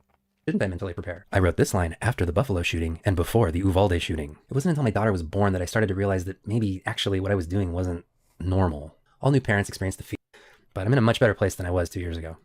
1,000 police officers in the United States, and I'm willing to bet that the vast majority of them were trained, caring, compassionate officers. What drove him above all else? He was a lot like the kind of people that we prosecute for white-collar crime here in the United States every day, who don't really need to turn to white-collar. Aaron from England donated $4. The answer is still no. I have made a series of bad decisions, and I cannot make another one. Why did you make these decisions? For the good of my family. Then they weren't bad decisions. What does a man do, Walter? A man provides for his family. This costs me my family. When you have children, you always have family. They will always be your priority, your responsibility. And a man provides. And he does it even when he's not appreciated or respected.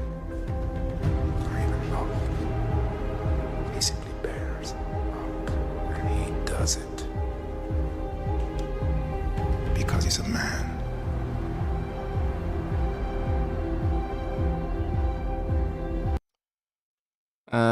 Thanks for the donation, dude. Color crime in order to be successful because they already are successful. He was wealthy. He had a very nice house. He had very nice cars. He had a country house, but he wanted more, like so many of our defendants do. And he found a way to get access to easy money, and he took it.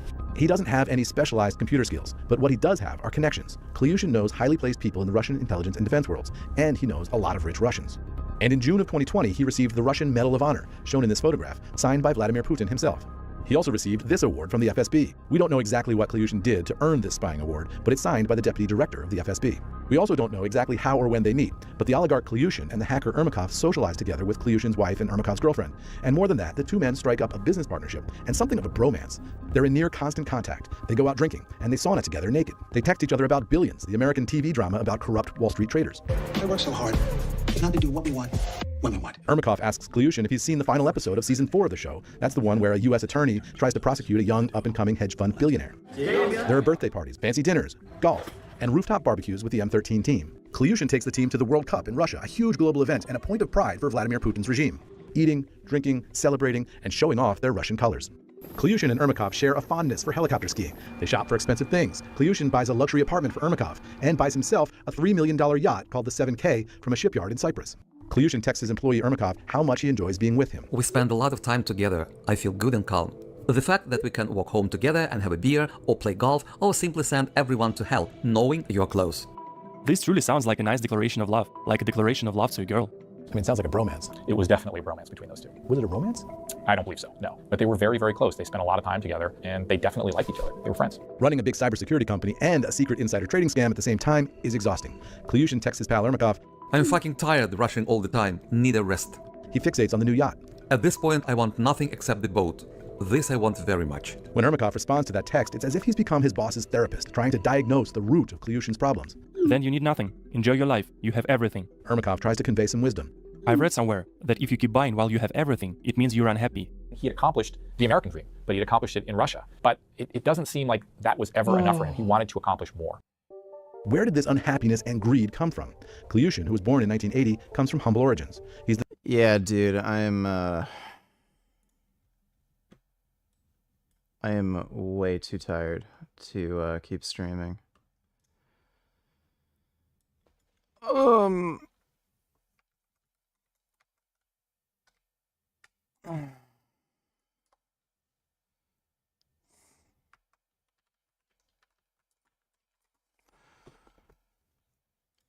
I'm going to have to go to bed.